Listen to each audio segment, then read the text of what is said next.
guess I'll have to go there. So,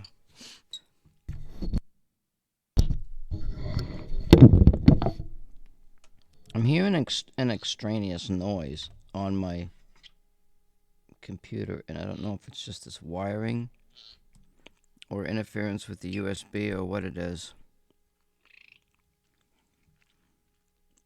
I don't think it's something that's transmitted, which is kind of ironic because the subject that we're going to talk about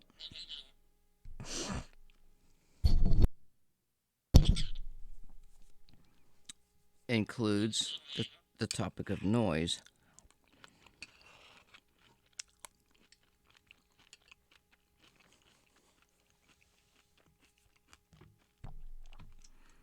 And if you hear noise in the background, that's just on my mic. And I got a bird making a bunch of noise. And I'm having my breakfast. I'm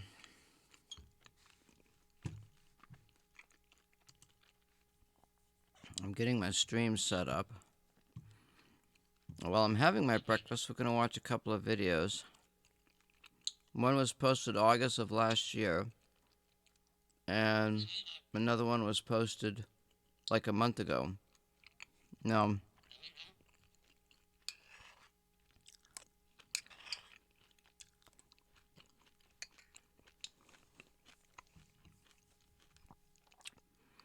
this other person has on the thing, it says episode 50.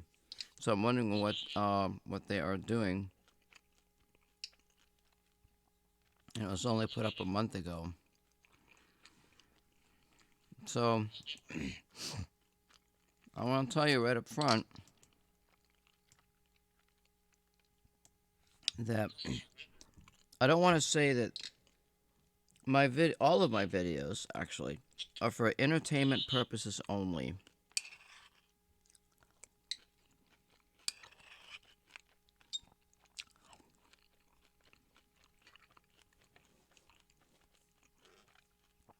I'm not asking anybody to believe anything. I'm certainly not pushing anything on anybody. I'm not a religious person.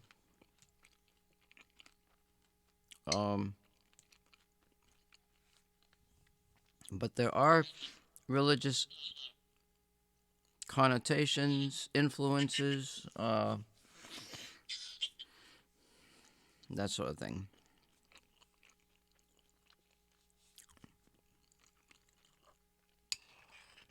Basically,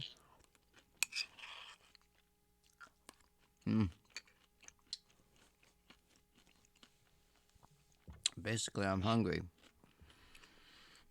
There are many different methods of trying to speak to ghosts and spirits and entities from the great beyond,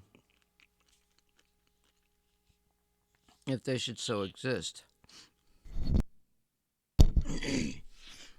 Now, some people are called mediums and they channel spirits and all this kind of stuff. Well, this has been going on for like 70 years, okay? If something important and crucial was real about any of this, we should have known this by now. And here we are with no information, no idea what's going on.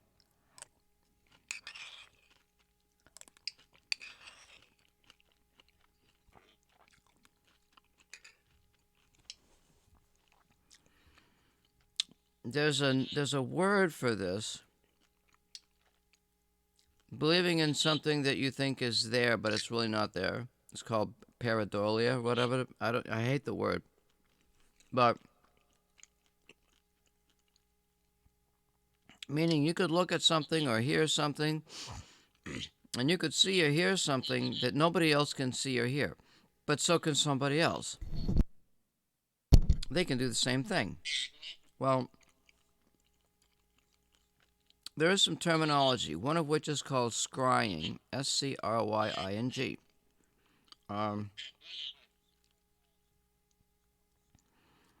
There are, so basically what instrumental transcommunication is there's a medium, not as in a person, but the medium is the source of the energy that's transmuted or translated into something that we can understand, like audio waves or pictures, that kind of thing. There's even pictures that have sound.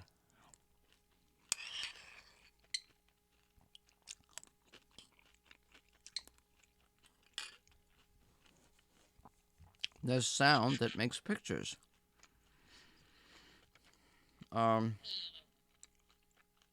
In fact, I could probably bring that up. Let me actually look for that.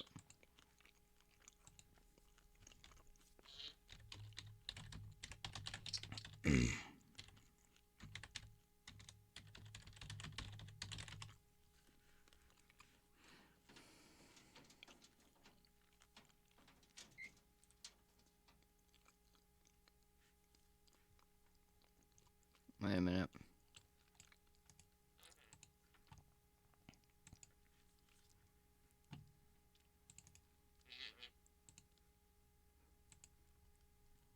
Now, like I said, I don't know if that noise is on there on my stream. I'll find out later.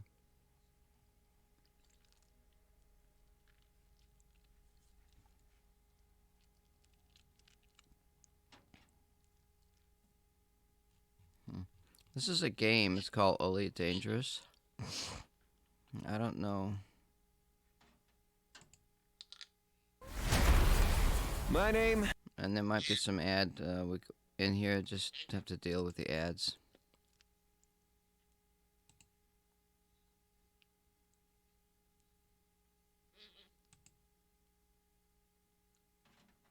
Putting in some silence over the dead space, try and clean it up, and then clicking amplify. And that's quite towards the lower band of... Alright, so this is a game called Elite Dangerous. Now, I haven't quite figured out how they do this.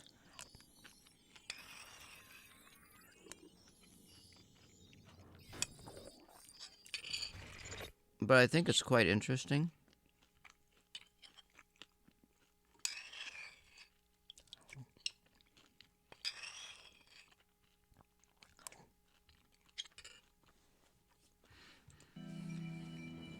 So I went online, as I mentioned, and got hold of Spec, the free acoustic spectrum analyzer, downloaded it and installed it for Windows. Well, that's pretty straightforward. I also got hold of Audacity and inputted the signal into Audacity, cleaned it up and amplified it. And a lot of that can be done via the effects menu by selecting the item you want, putting in some silence over the dead space, try and clean it up, and then clicking amplify. Once I'd done that, I then exported the file to a WAV file, hacking out all the video and the other stuff that I wanted, and only having one copy of the signal. I then cut and paste it into Spec, and that's what I got. And that's quite towards the lower band of the spectrum. Now I can adjust that once we've had a good look at it to enhance the blacks and take away some of the disruption and disturbance on the picture. Now, it obviously looks like a great big honking egg in the middle. Now, since there's been eggs inside the main Thargoid chamber in the base, one would assume that could be the Thargoid homeworld. On either side, there seems to be what looks like solar systems. As I go through the spectrum now, it becomes a little bit more clearer. At the bottom, there's also a probe, a data link, and an artifact. And what can be interpreted as Thargoid vessels either side. So, there you go. That's my rudimentary analysis of the Thargoid hidden message within the data link and found within the base. So what it could be is a map to the Thargoid home world, how to get there, if you have to access the bases. I've been Ricardo, this has been Elite Dangerous. Thanks for watching, please like and subscribe.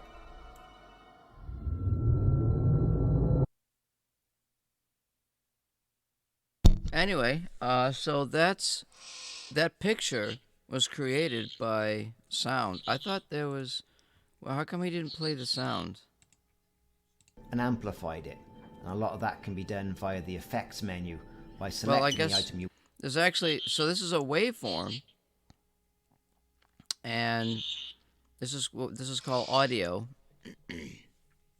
And sound. And that waveform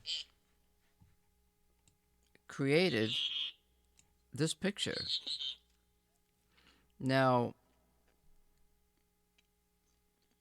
there's a program, there's some software out there that does this.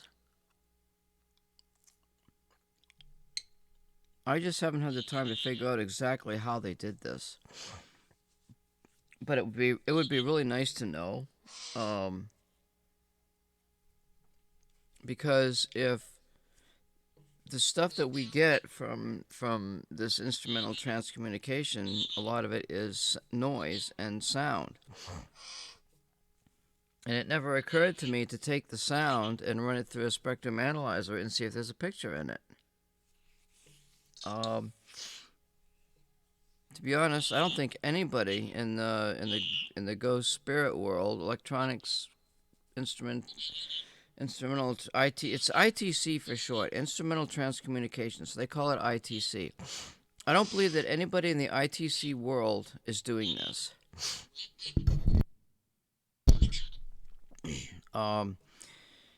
It's enough of a problem just to be able to extract the signals out of the noise because the signals are very low. And noise is energy, so they use energy to help formulate the noise to make the signals, whatever signals there are. Generally, for the most parts, they're called EVPs, electronic voice communications, and you need to just be quiet. Shut up. Fucking bird. Anyway, it's my bird. Electronic voice phenomena, which is you get a portable tape recorder and you just talk in it, and you ask the ghosts and the spirits to give you message on the tape recorder. The messages are very low, and you have to amplify them and filter out the noise and that sort of thing. I have a theory about how to do this in a live setting, but the problem is, I don't know. It's if you the problems with ITC are that the person that's studying them could actually be creating the noise and the sounds. Well, is that really true? You know, how is somebody with their brain going to make pictures and make sounds? Uri Geller was supposedly famous for doing this. None of this was ever proved, you know. He did it for a little while back in the 70s, and that was it. If this was such a big deal, then why has this not been talked about? Why hasn't this been at the forefront of science and technology? It's because that's just something that I just don't know. For me personally, I wish to believe that there's an afterlife. I have had experiences called astral travel, which I'm very familiar with, and I'm not going to get into because that's not the topic of discussion in this video.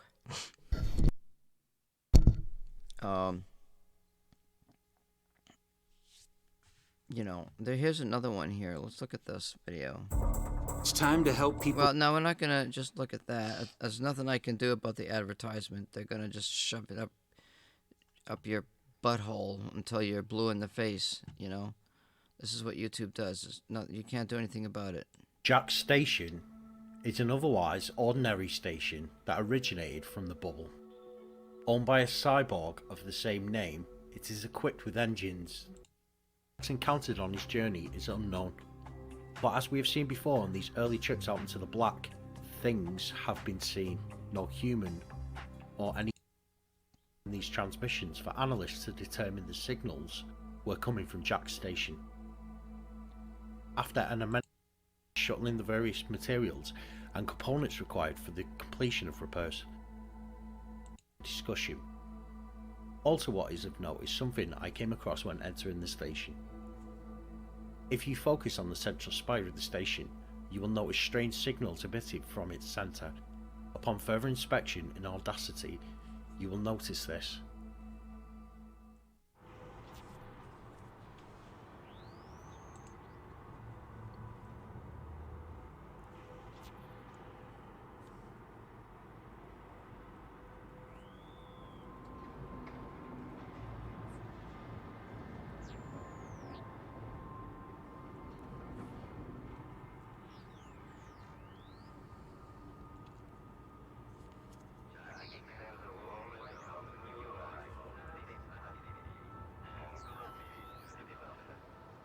That sounds like it's reversed.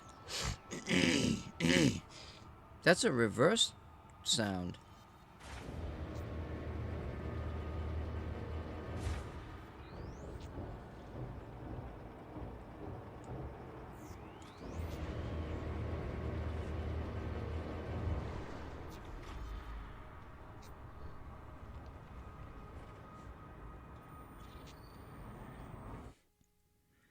What the hell is it? Although I cannot determine the meaning of these symbols, there may be something hidden within the sound design of the station. Further inspection is merited. This was Today, August Jack of last Station year. serves as a focal point for colonisation efforts within the Colonia sector. And To this day, Jax works game. behind the bar serving various patrons of this station, telling tales of mystery and intrigue. With the Odyssey update and the probable inclusion of a bar with space legs, to have a chat with this individual would sate my curiosity of this event. One last point that I wish to touch upon is Jack's augmentations. As I have discussed in the Guardian AI video, the possible connection between the Federation and the Guardian X civilization could be an actuality. As the Federation has an otherwise unusual monopoly on robotic and cybernetic technologies, the inclusion in this story that Jax is a cyborg could be a clue as to what exactly happened to him, either when he went exploring on his own or initiated the jump to Beagle Point. If there is some remnant of either. I'm actually going to record this in Audacity, this one section, and play it back and reverse it and see if something comes out of this. I'm curious.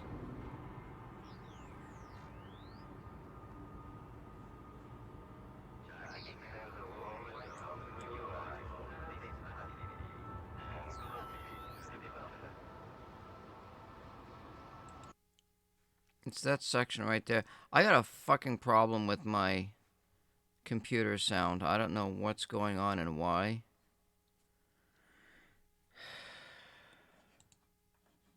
I don't have a clue what's causing it. Wait a minute, is the camera? My camera's not connected. Let me make sure.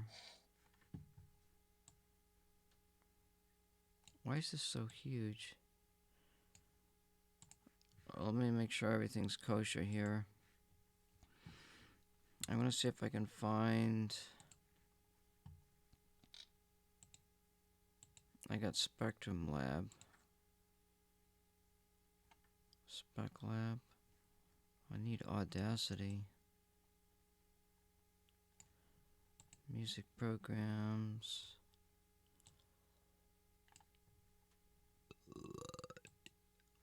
Why? Audacity. Right here.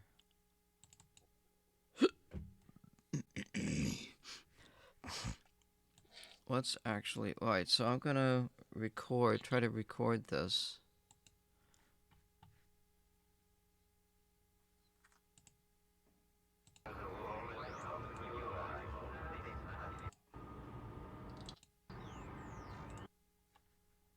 Alright, let's see what happens here. I'll turn the mic off.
let's listen to this for a minute while I figure this shit out here with Audacity.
Got it.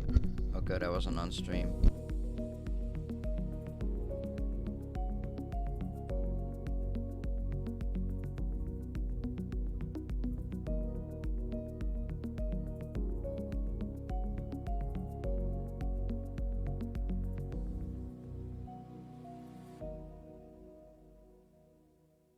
Okay, I think we're in luck.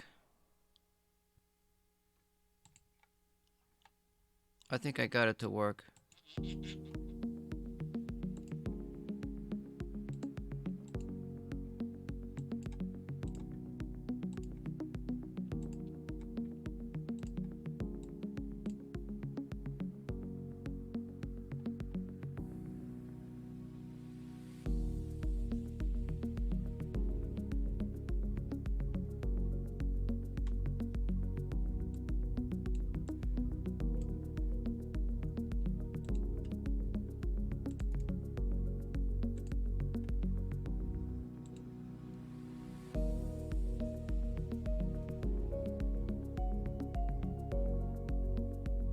What's going on over there? Oh, that's my stream, huh?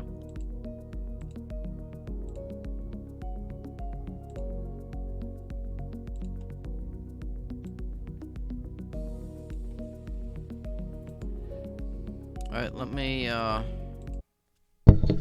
gonna pause this for a minute. We'll go back to here.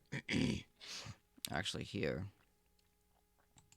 I'm gonna bring up Audacity on the stream. How the hell do I do it here? Let's add another window capture. Call it Audacity, I guess. Fuck, I can't even spell it.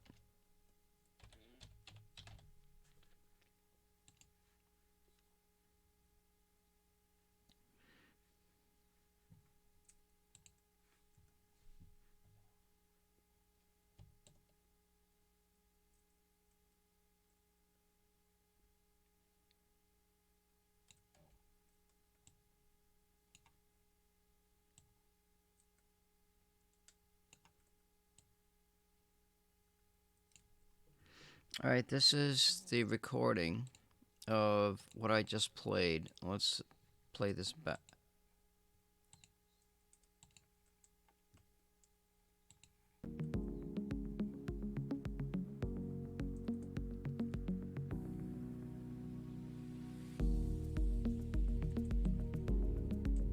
Aside from the noise of my own computer system, what the hell is going on, I don't know.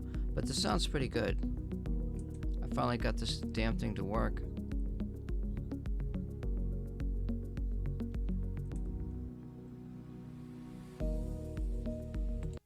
Alright, let me go ahead and do up a... Wait a minute, I can't do a new file, can I?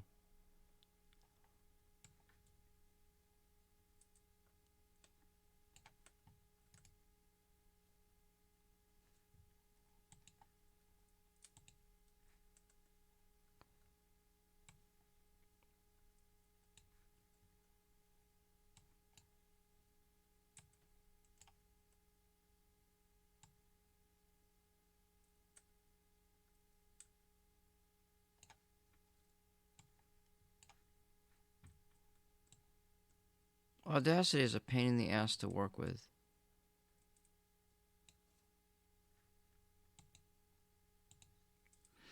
So I got this little section here from the music. Alright, we're gonna go ahead and play this elite thing, and then I'm gonna record it on Audacity. Let me just get it queued up here.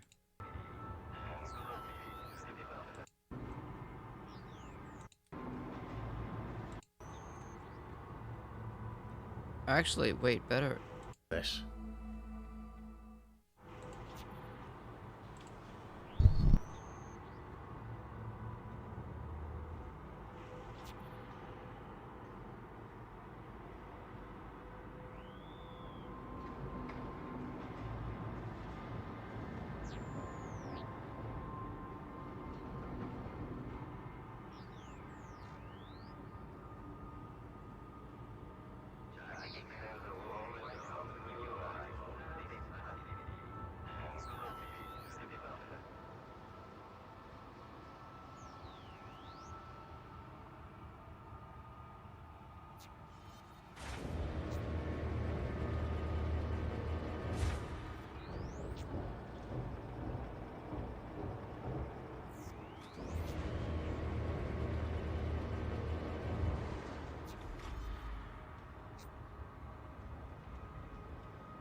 Although I cannot determine the meaning of these symbols,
Hello to all friends of instrumental transcommunication. In today's video, I would like to introduce you to an electronic listening amplifier from ELV that I have rebuilt. In the original kit, this case was included, and I did not like it at all. This was among other things the reason why I put it in a different case and also made some changes. I ordered the housing from AliExpress. Among other things, I also built an electret microphone into the housing, so it is not always necessary to connect an external microphone to the socket.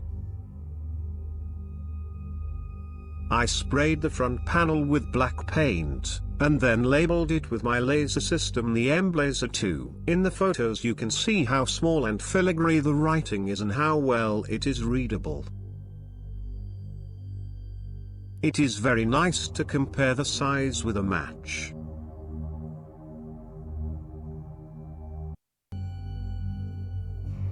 Here, on the assembly of the individual control elements, with the front panel of the housing is performed. The battery holder was fixed to the board by soldering. What you should consider when wiring audio elements, for example potentiometers, switches, sockets, etc. The incoming cables should always be twisted together to avoid possible noise. Also, the cable lengths should be as short as possible to avoid hum and interference. Depending on the complexity of the project, the structure can sometimes have quite a lot of cables, so it would also be an advantage to fix the cables together with small cable ties. But in this project, I omitted the cable ties because the mess of cables is quite clear. Here are some pictures of the completed hearing amplifier. This hearing amplifier is really very sensitive and amplifies very quiet signals. Finally, I removed the original battery holder and replaced it with one where you can change the battery without opening the case. The battery holder has a protection class of IP6. It is easy to handle.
Further on in the film, I will demonstrate it a bit better.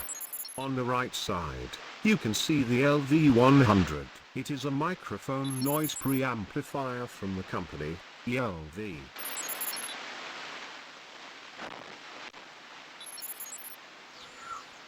The noise and crackling is generated by the small germanium tile.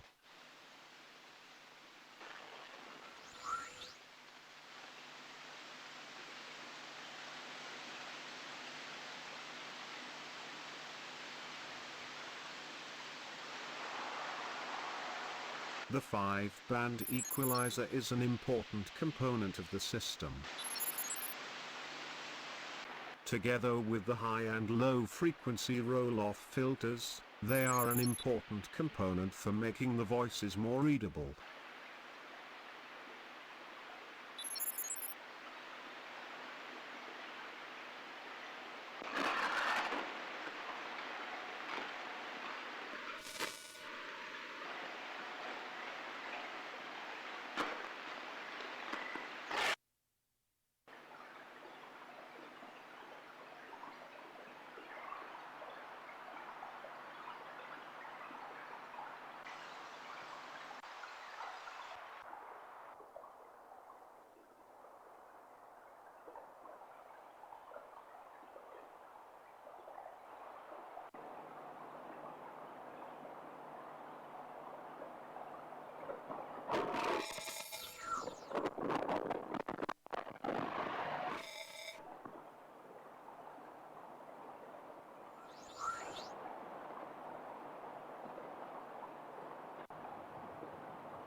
The audio is unfiltered at the moment, and now comes directly from the germanium receptor V1.0.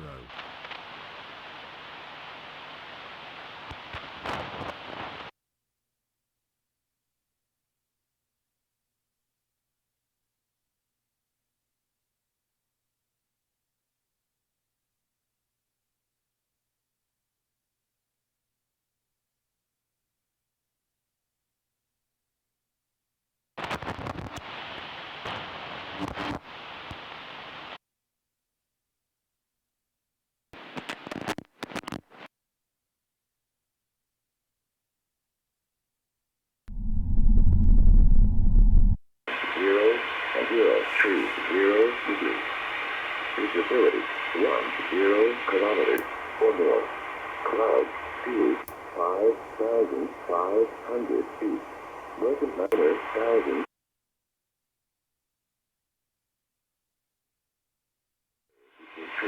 CNH1 020. Noted. Good information box. 70. Good clearance delivery. Not active. Clearance delivery.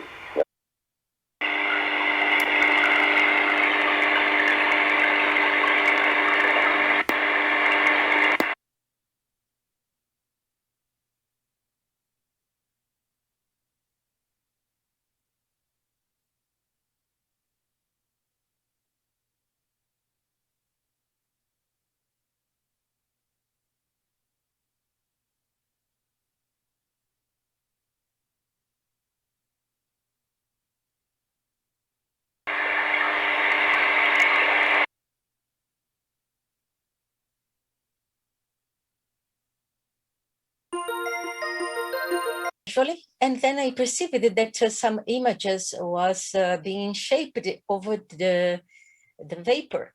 So then I decided to start doing that more specifically. These are still from the first day I was just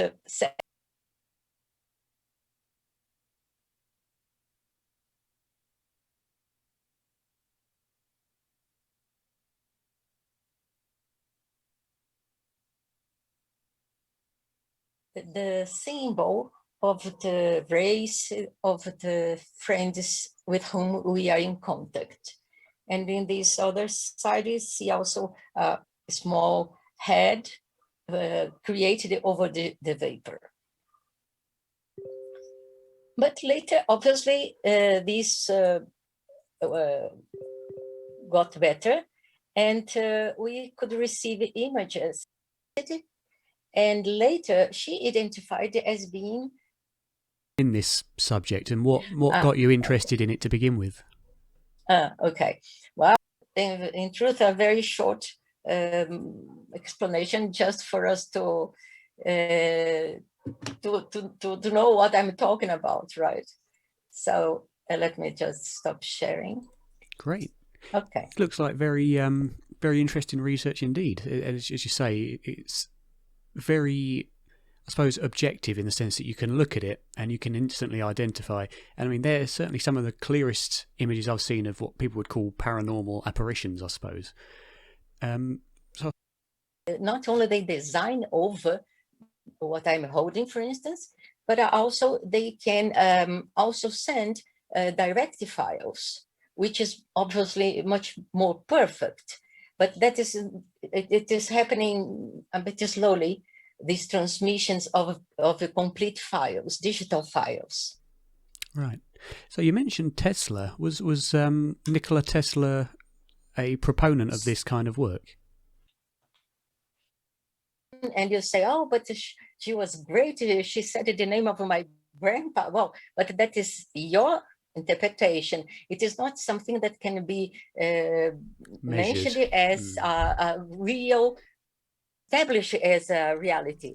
One thing, whenever you talk about mediumistic communication, we will need a witness. It is a subjective phenomenon, usually quite difficult to be of evidence that you can, let's say, establish as a reality. True. You may make a consult to a medium and you say, oh, but she was great. She said the name of my grandpa. Well, but that is your interpretation. It is not something that can be syntony. It's something that it makes empathy with you. So you will attract this type of communicators, right? People that are around.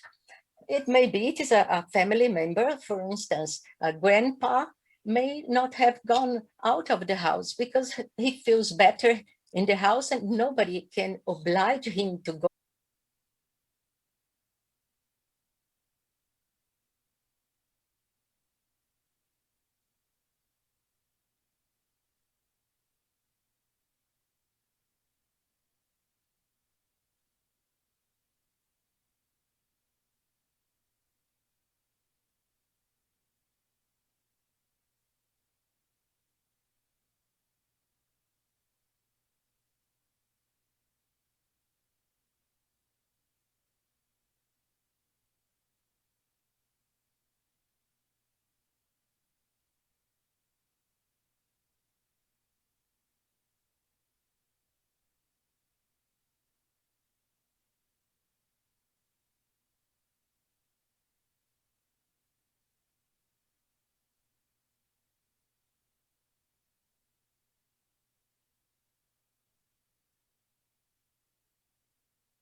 I think that I was about 18 years old, and I was not satisfied with the explanations I got.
in the school. I was raised in a nuns school.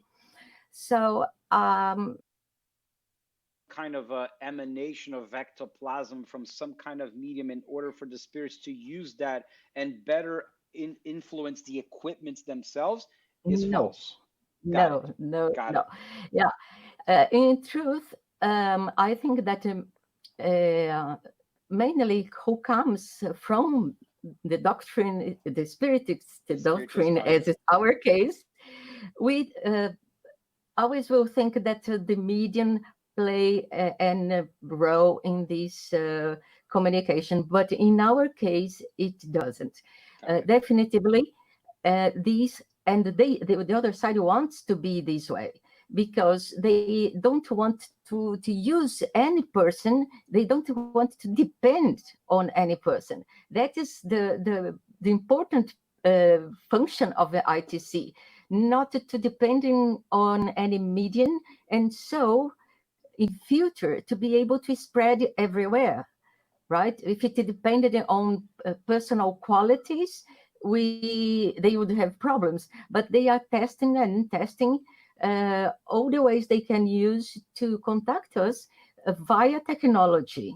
And it is also important that all these are recorded because with these digital files, you have, let's say, solid evidences that can be investigated. Indeed. And this is something that for me is extremely important Right. because since my very beginning, I am sure that to help people, to help moms that lost their sons are half of the thing. Right. The other half is to prove that this is real. That's And right. I know that we can do it. This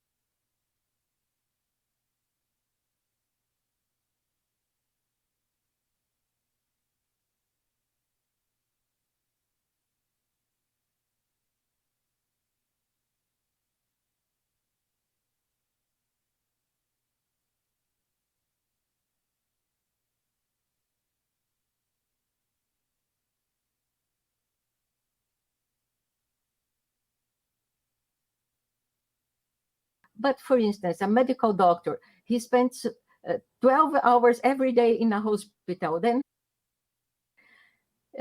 is to prove immortality in scientific 25 years old. But surprisingly, she appeared, as you see here at left, as a little girl. And when I sent this photo to Lisa, Lisa sent me this picture of Amber when she was about 12 years old, just to show something that they can. That's why Yes, you were trying to confirm if they were the same identity. Got it. yes. And it was very Lisa interesting because, never. yeah, he was very, True, right? Or no, you call what does that mean? ultra terrestrial are how we call those beings that had been on Earth and following our civilization for 1,000 years. They are, let's say, the responsible for our planet, not the responsible because, as they say, the responsible are us, right? For us. But they are following, they help. Obviously, they cannot change our tasks or our, any karma, but they can help many, many times. So they don't necessarily reincarnate on the planet. Yeah, you mean long ago? Or they did at some time long ago, but today they are just sort of helping to oversee the Yes, evolution of the planet. Is that what? yes, Okay, got it. yeah. So, and so very long ago, this Narisha uh, introduced himself, and uh, well, I was afraid a little bit at the beginning because I had no idea that I could ever work with extraterrestrials and ultra-terrestrials, right? I didn't know about these by Right. that time.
So, so these ultra-terrestrials are also the rare for us to understand, but it is very every week, and eventually even enroll in some of the courses that she offers, and be able to know about them before. recorded with 15 moms that lost their boys. It was a group of boys, and the replies were absolutely amazing. Hi, friends. Once more here to talk to you. Some time ago, I wrote a book that was channeled. That is, the author is not me. It's a very nice book, so that's absolutely not from me. It already evolves we on Earth and how we connect to the other beings. Now that the English version is ready, and I do hope that you years ago. So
Para o Elton, minha filha, uma palavrinha a mais.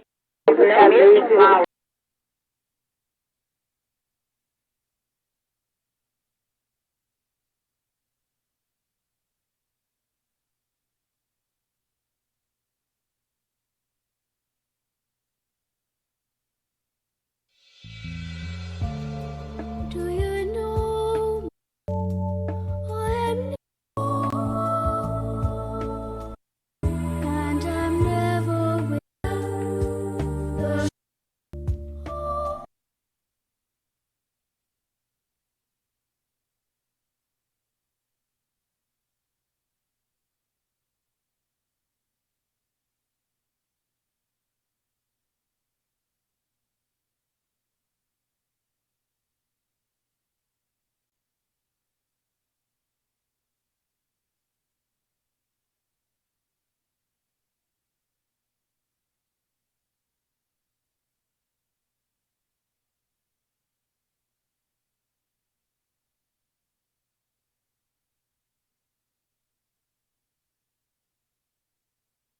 go to another place. He is free to remain in the house if he.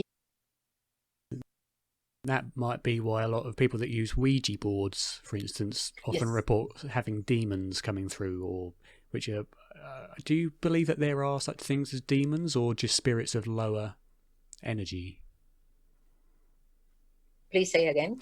So, do you believe that there are things that people would call demons? I suppose. Oh. Well, no, not in this. Let's say, biblical interpretation. No, but I think yes, we have levels of evolution. For instance, you may be in contact with a person who you perceive is that has a noble character. It's a person that is decent, is honest. And so you can say that he or she is a good spirit, but you can also know persons that are horrible.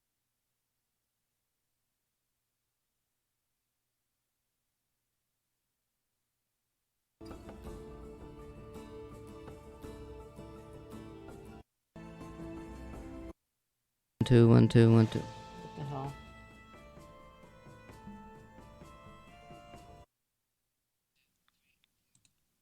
Oh, you know what it's doing? It's playing the other track.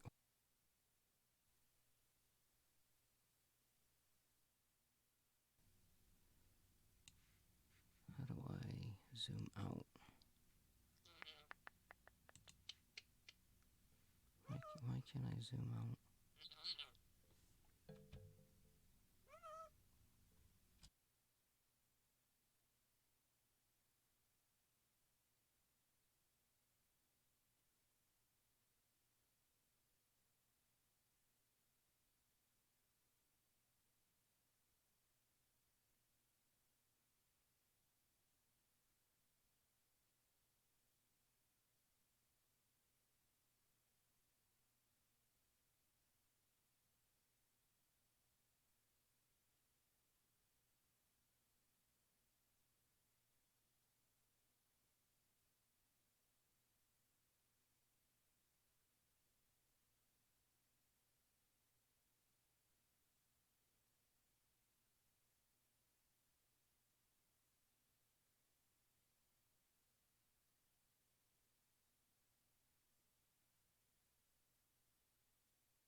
Oh my god, my microphone was off the whole time. So, let's try this again. Instrumental transcommunication, the use of noise, the use of converting noise to energy. The basic idea that I have that I want to try to work out in my electronics equipment is taking the noise, actually using that noise energy and putting it into two different areas. One area of which has, let's see if we have the noise box over here.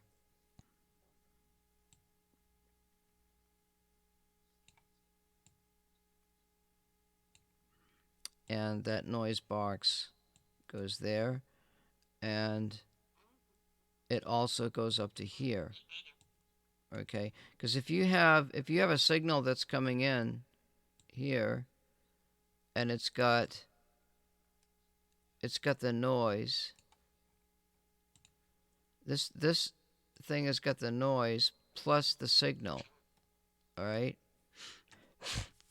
If we can design a circuit where the spirits can use the energy that we create, we can control that energy, and then in the end we can actually remove the same energy and leave the signal.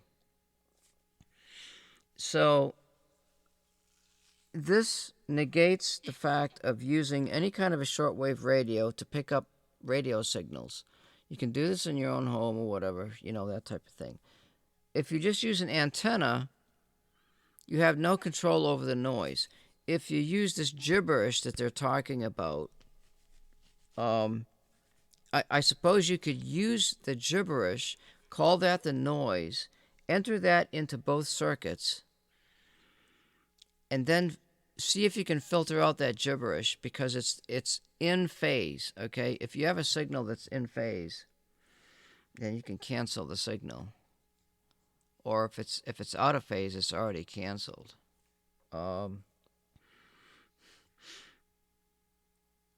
You could, I suppose, another idea would be to, let's say if you had one signal that's like this, and then you've got another signal that's like this. Okay, these signals are 180 degrees out of phase. So if you mix these signals together, you might get some noise down here like this.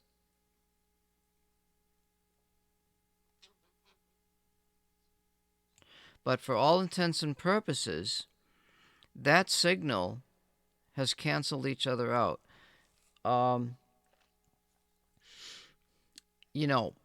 Whether or not let's say if we had a sine wave, okay, let's say if we used a sine wave generator, all right, let's see, and we put that in here to calibrate our noise source, and then what we could have a box, let's say,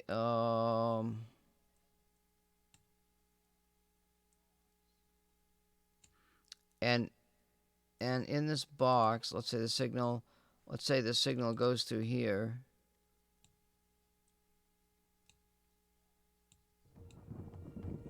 and this is out of phase, and someone has followed me.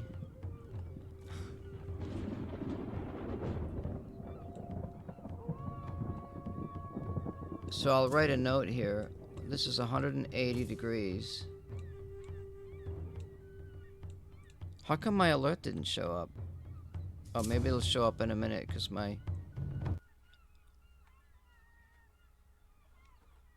this is 180 degrees out of phase. So this would be called a test signal. Well, thank you for that follow. I'm not sure who that was. This would be the test signal that we run into the noise generator to see if we can create a circuit that makes, well, it's easy enough to do. I'm not sure exactly how you would do that. We could look on YouTube or something. And then that way we can run this whole signal. Well, actually, it should be this color. So we run this whole signal into this setup here down at the bottom and see if those two signals cancel. Then the circuit's calibrated. Then we get rid of the test signal.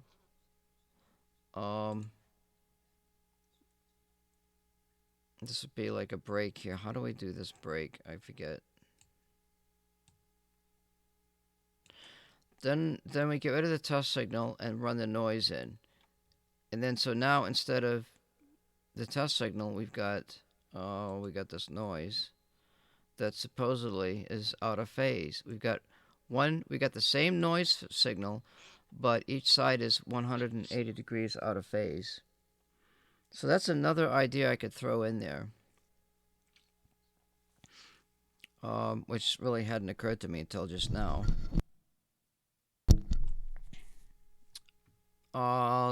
So what I'm looking at doing is making, let's see, we could use this, I suppose.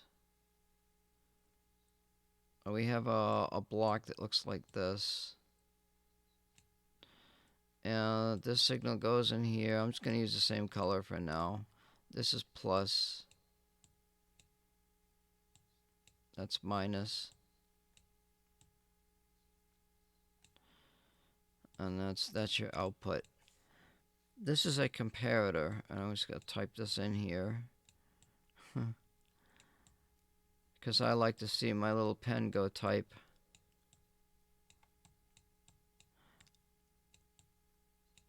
So it's called a comparator, which supposedly does what we want to do down here at the bottom. Just bring these two signals in, and then all you have left on the output is your signal. I suppose you could call that a form of digital signal processing.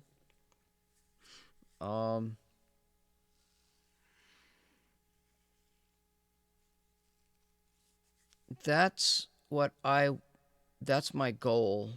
And right now my desk is a disaster. I'm into music and that kind of thing. And I got some other projects I'm supposed to do. It's crazy.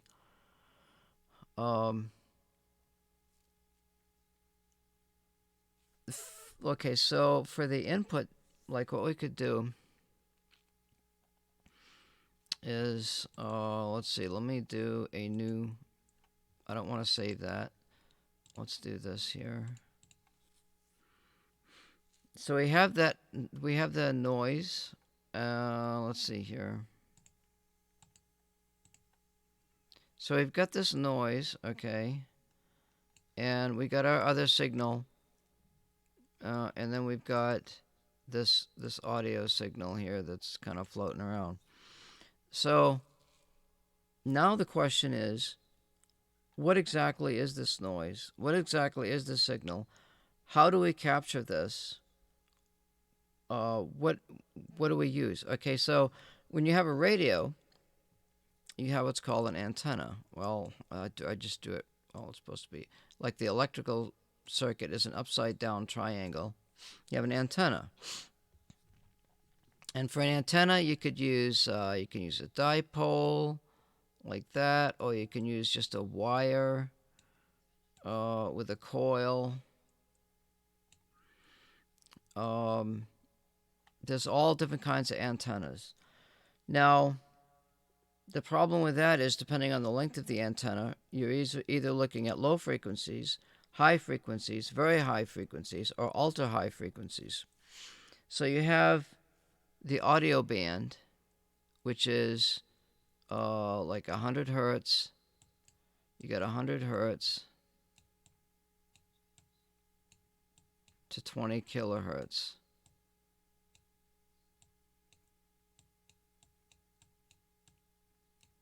That's audio. Then you've got, let's write down audio. Now, most everything that we listen to is audio. So if we have a signal, let's say it's operating at 300 megahertz, and we have a signal that's 300 megahertz, let's say, okay? And that's a very high frequency. So like these frequencies really high like this. And on that frequency, you've got this audio signal that's riding along on that frequency, right?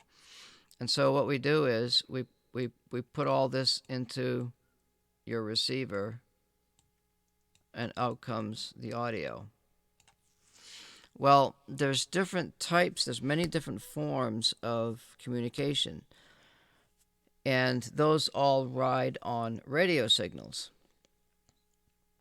Radio signals are described by basic physics and the electromagnetic spectrum and the whole 9 yards. That's energy. That's a form of energy. It's called RF, radio frequency energy. There's other energy that kind of uses more of the spectrum. For example, electronic discharge uses, there's different kinds of noise that uses bandwidth. It uses, so like we have this filter set up in electronics. Wait a minute, let's see. It's just gonna be like 2 pictures here. So we have a filter that's either a low pass filter like this, where it passes all the low frequencies and it cuts off the high frequencies. So, and then you have another filter it may look like this. This is a high pass. Okay, well, this would be, oh shoot, I did this wrong. So this is an L, P, F. And this one is an H, P, F. This is a high pass. And in the middle here,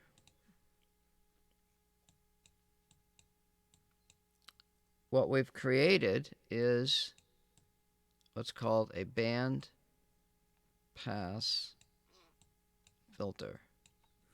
And so you have filtering networks that are in this box, and you have also what's called mixers, which, so you've got another box in here.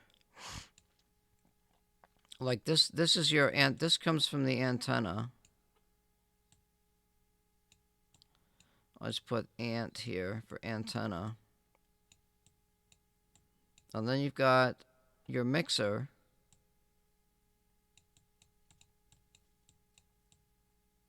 You've got several mixers actually. There's another one called intermediate frequency, which runs at around 555 kilohertz. And then you've got 7.5 megahertz and stuff like that. You got different filters. And you have distortion, which is by adding the signals together and subtracting them, you're actually creating more signals. But what you're doing is, all right, this is also 300 megahertz.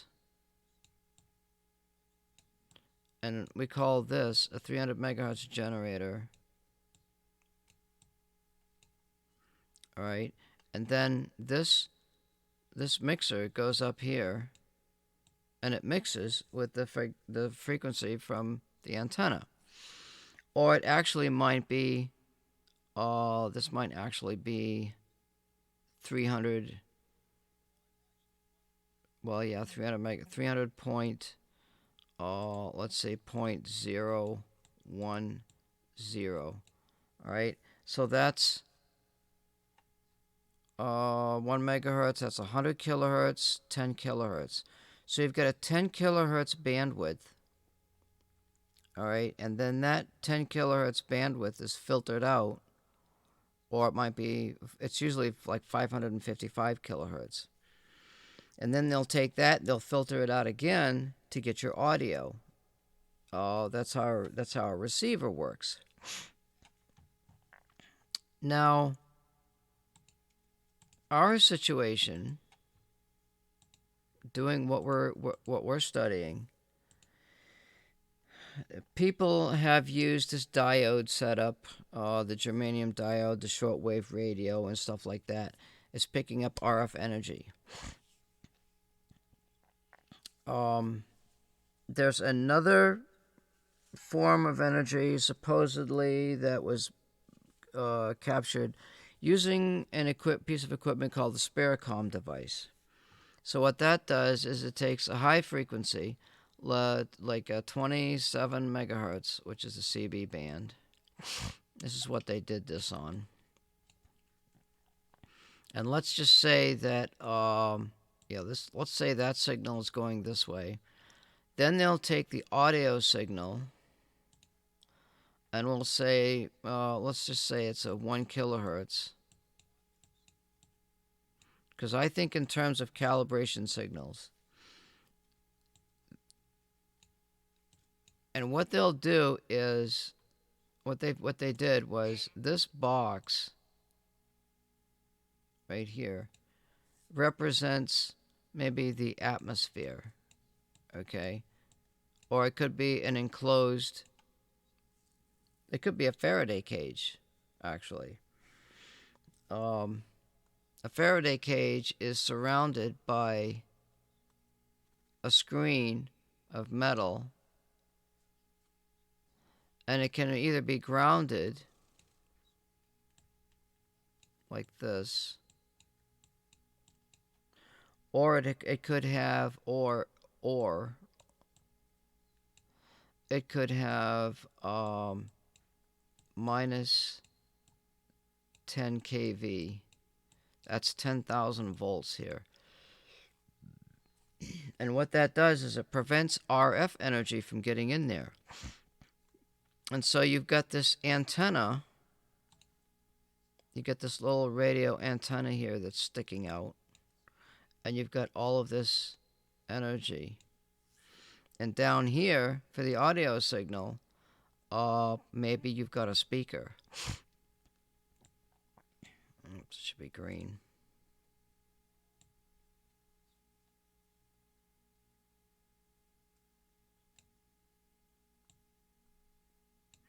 All right, so this audio is putting out these audio waves. And maybe the box itself, the Faraday, I'll write this down. I'm just thinking of this shit's just popping into my head right now, believe it or not. I'll call it a Faraday box that's resonant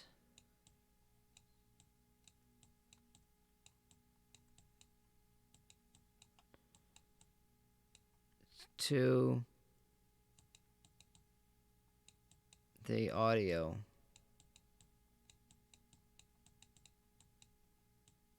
Say 1 kilohertz, for example. And so what it does is it bounces off this wall back here, and then it comes back, and then you've got these lines of reflection and whatever. And so what they claimed is that the 1 kilohertz was mixing with the 27 megahertz, which in reality is impossible because they're so far apart. The wavelengths are so far apart that they would not interact with each other. But that's only in our plane of existence. Now, supposedly,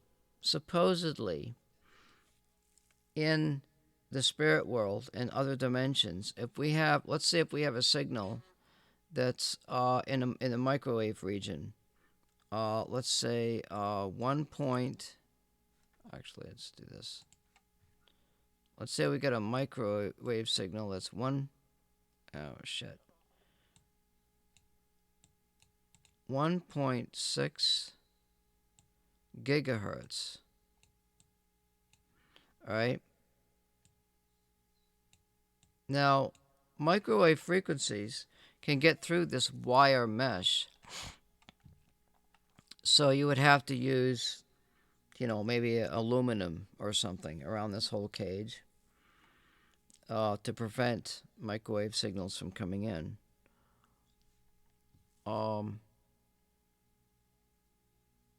But theoretically, it's possible that in the microwave region,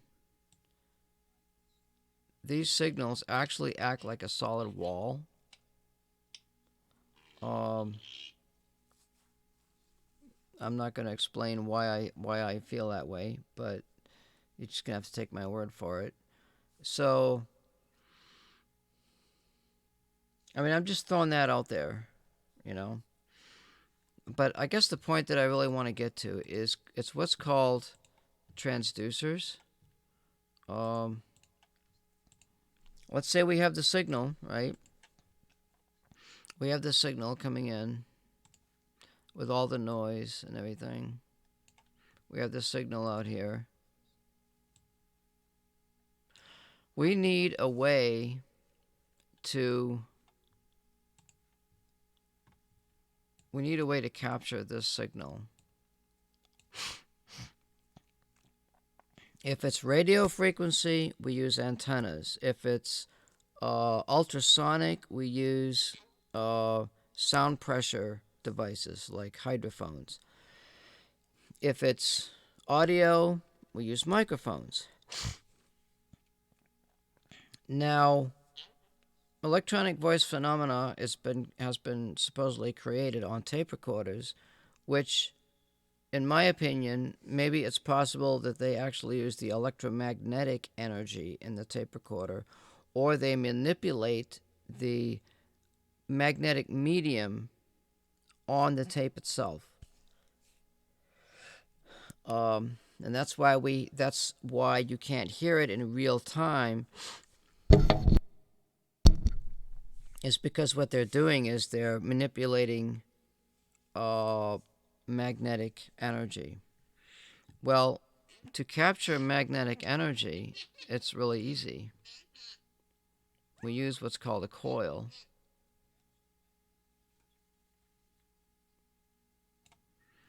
And the rest of the circuit, which I'm not going to throw in here, now we have audio.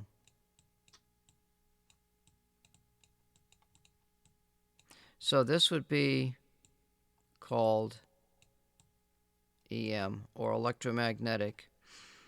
And we have what's called down here the transducer.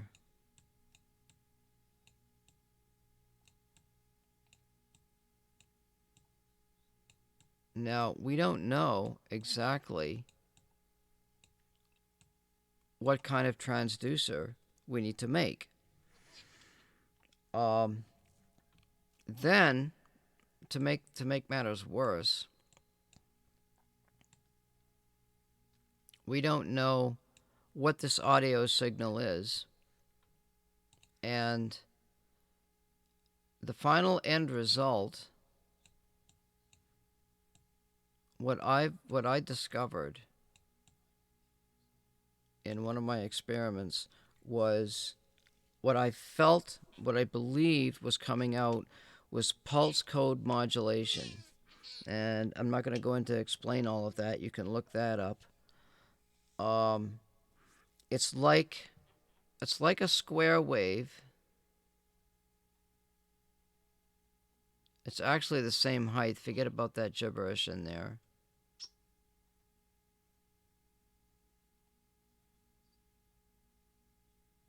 So that signal right there, if you were to redraw it down here, might look like something like this. So this would be narrow. Then you'd have a long signal, and then maybe it gets narrow again.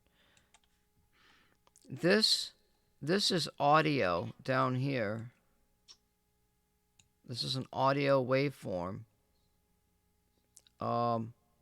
but it's converted from this pulse code modulation. So that signal right there may actually is not, this is more like FM, okay? This is like FM. And then you've got your audio where you've got this stuff going on, you know, you got your, that's your amplitude modulation and stuff. I mean, there's conversions. In other words, you've got to convert the audio. You hear this noise and stuff. 9 times out of 10, it's just audio that you can filter out.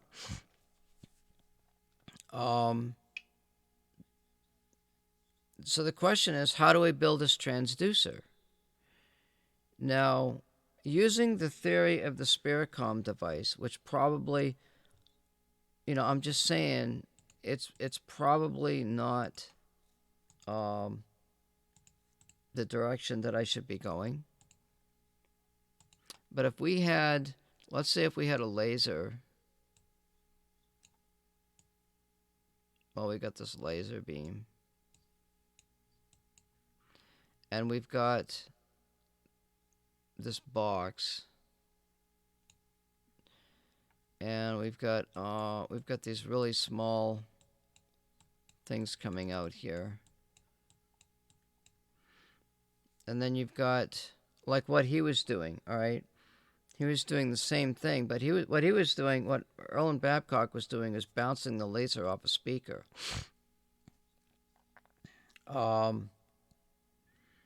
What if we had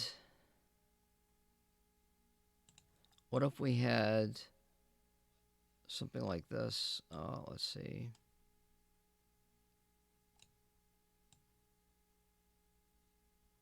What this actually is a magnet.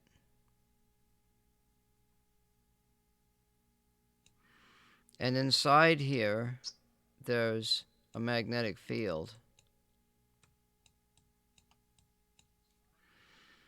Now, what happens is the magnetic field is going to interfere with the laser. And what that does is it creates, let's say if the magnetic field, it looks like this. And let's say the laser, the laser is a smaller,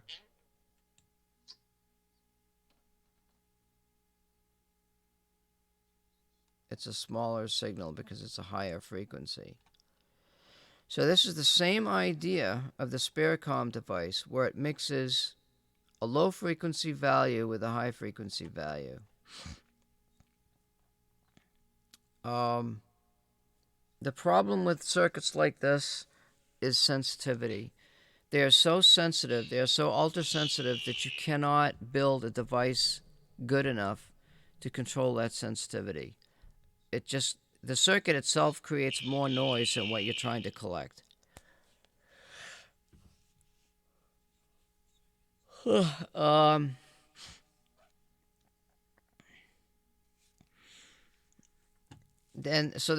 there's peaks and troughs, you know, and the peaks and troughs cancel out. There's another experiment. It's called the 2-slit experiment, where shut up bird, where a signal goes through here.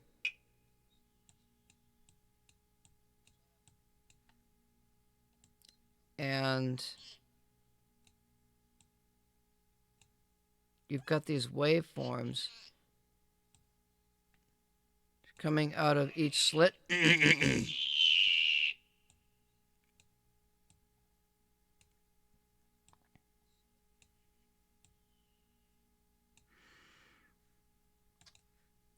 And the place where all of these things meet is your cancellation of energy.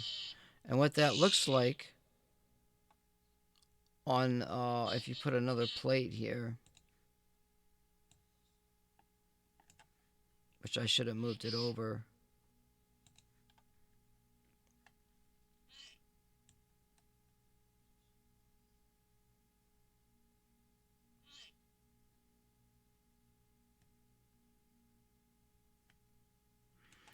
That picture on the right is called a Fourier transform. And what you have over here on the left, these are particles. These are all particles. Randomized particles in space. These particles could be representative of these nodes in here, okay? And you've got another device that's able to listen for those nodes and convert them into this Fourier transform. So this is the normal physics proof that particles create waves, and we can measure the effect of particles by measuring the waves. And that wave can be transduced into audio signals that we can hear, or TV pictures that we can see pictures of. So the problem is, how do we build, what are we supposed to do here? You know, how do we build this antenna? There's an assumption that the energy that's created in here, there was one idea that the energy that's created in here is called a vector. So a vector would be a point in space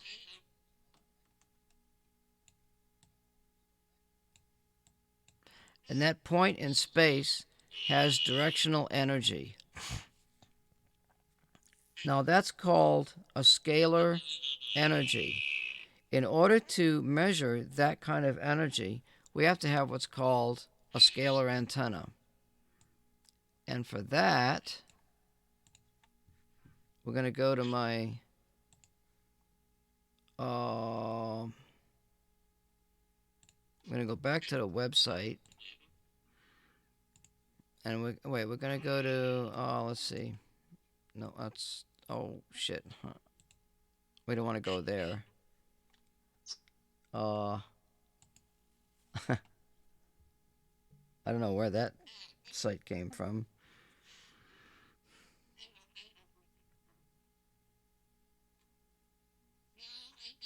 We have to go to scalar antennas.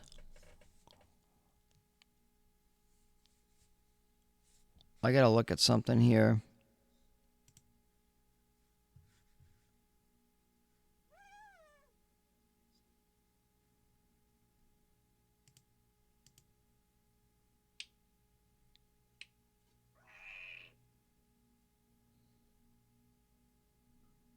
For some reason, the stream is unobtrusively slow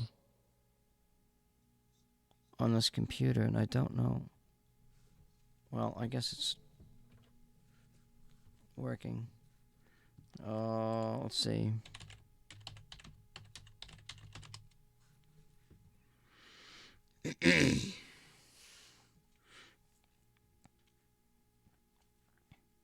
So now you can see electric scalar and magnetic vector potentials.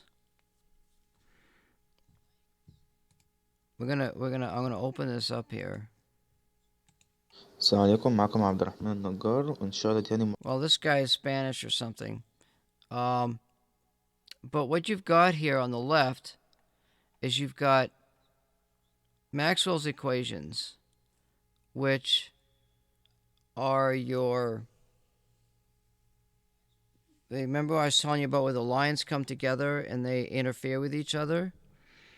Well, each of those lines you can plot, you can connect the dots and make that Fourier transform. And this is actually the math behind all of that stuff. These are energy equations. That's a double derivative of the area, and that's the change in the charge. Well, yeah, actually, I don't know what that is. It might be. B is the field. It's a magnetic field. But anyway, this is a discussion of how the energy points are created.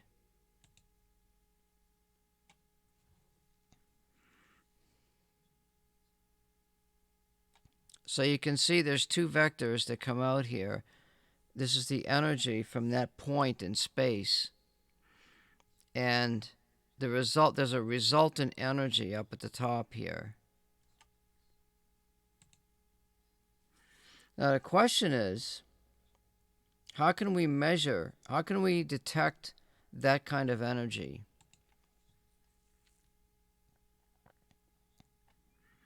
I don't know who that guy is.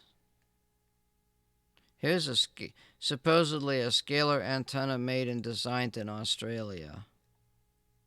Communication is essential. Your radio or phone is useless without a quality antenna. So for your ute, truck, tractor, boat, four-wheel drive or car, ZCG has gone... Okay, that's just a vertical antenna, so I don't know what the hell they're talking about.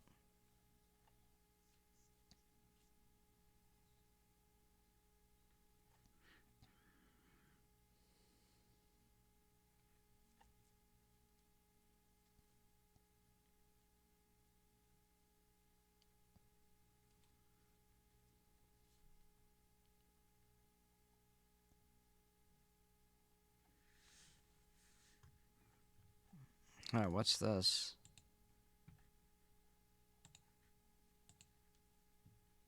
I gotta fix that damn noise. I have to listen to my stream. Fire hoses. So a lot of harmonic energy being sprayed about because of the rotary spark gap and such. This is a vacuum tube doing the oscillation instead of a rotary spark gap, so we get a very accurate sine wave that comes out of this. It's a nice clean sine wave. So I'm not spraying RF all over the place with this thing like a regular Tesla coil would. Now, this isn't a looky-loo machine. It's not designed to, be throwing sparks and bolts of lightning off the top of it. When this thing is in operation, it sits silent and there are no sparks coming off of it. And it's designed for a purpose, not to throw sparks and bolts of lightning. So if you're waiting for big bolts of lightning, you're not going to see it, but you will see a resonance effect and energy transferred from one coil to another here just quite shortly. So this has got a nice clean filtered supply in it and everything, whereas you'll notice in most Tesla coils there's a 60 cycle buzz and they're really quite audible, and you'll see big sparks flying off of the top. And of course that's what most people want to achieve. They want to see how big their sparks get, and that's kind of the challenge behind a vacuum tube Tesla coil or a rotary spark gap Tesla coil as well. I have different intentions for this, and I've been using this for different kind of experimentation, so I don't want that. That coronal discharge that you see coming off of the top is really just wasted energy, and I'll demonstrate that here quite shortly. So this particular unit is very versatile for myself. I can change out the primary coil very quickly, and I can also change out the secondary coil very quickly. Here's a different secondary coil right here. Wow. And the primary coil just has some wires that run down to some fawn stock clips. And within a minute, I can change the primary and the secondary out on this thing with absolutely no issues. So I can move the frequency around on this thing quite easily. Huh. On the front of the machine, you see a bunch of switches. One's a filament switch that turns on the filaments to this. The two tubes in the back and the one in the front here pull a total of about 45 to 50 amps continuous. Holy I had to wind a power filament transformer for this thing. The filament transformer has to be, relatively accurate to the filament specs. You give them a little bit too much voltage, and that dramatically shortens the life of the tube. Wow. So there was quite a bit of time just involved in winding that transformer, dealing with drop and everything like that. This here is the filament switch again. This is the plate switch. Now the variac, which is in the center here, is turned right down. So when I turn the plate switch on, I have an indicator light here that tells me that the high voltage could be present. When I turn this variac up, this thing creates RF enough that with the camera in this kind of proximity here, I might damage my camera. So I don't want to turn this thing up, but that gives you an idea. Anything that's metal that's around this thing, you'll get RF burns on by touching it when this thing is on. And this thing really isn't even high power. It's a relatively low power Tesla coil, you could call it, right? So even touching these switches or anything metal around this thing, when the variac is turned up, you get RF burns on your hands. So the knob on the variac is made out of bakelite, so this always has to be turned down first, and then you turn the switches off. If I turn the filament switch off, it'll shut everything off, so this is kind of like a master. If I want to put this thing in standby, I can just turn the B+ off, or the plate supply, and the thing is safe to handle. Everything on the top of this thing is at a high voltage potential, so obviously I'm not touching this thing. This thing is any noise. It's just sitting there, and you bring it close to the one that's ringing. Because these two devices are built so close to each other, and they're pretty much going to make the exact same frequency when they're ringing, this one will transfer some energy into this one here, and this one will just start to ring just by bringing it close. So just by bringing this one that's not ringing very close to the one that's ringing, this is going to start to make noise as well, because we have a little bit of energy transfer. And it's really the same thing with this, and really what Tesla was trying to do with his big tower and everything. All right, so in order to start this demonstration, I need to turn the oscillator on, and I'm just going to make it, put out just a little bit of RF, nothing that's really high or anything like that. Basically, I'm just going to turn it on, all right? So what I'll do is I'll click the plate switch here, and I'll bring the variac up to, a very low power level here. Okay, so we don't have any red plating there, and the plate current is very low. It might be a little bit deceiving in the video or in the actual picture. It might look like the plate on the 450 TL is getting white, or it's like it's red plating or something like that. Even in the photos, it kind of looks like that. And what that really is the actual filament itself reflecting on the inside of that glass ball and shining on the outside of the plate. There is no visible color in the plate right now due to plate current whatsoever. This thing is really just absolutely idling.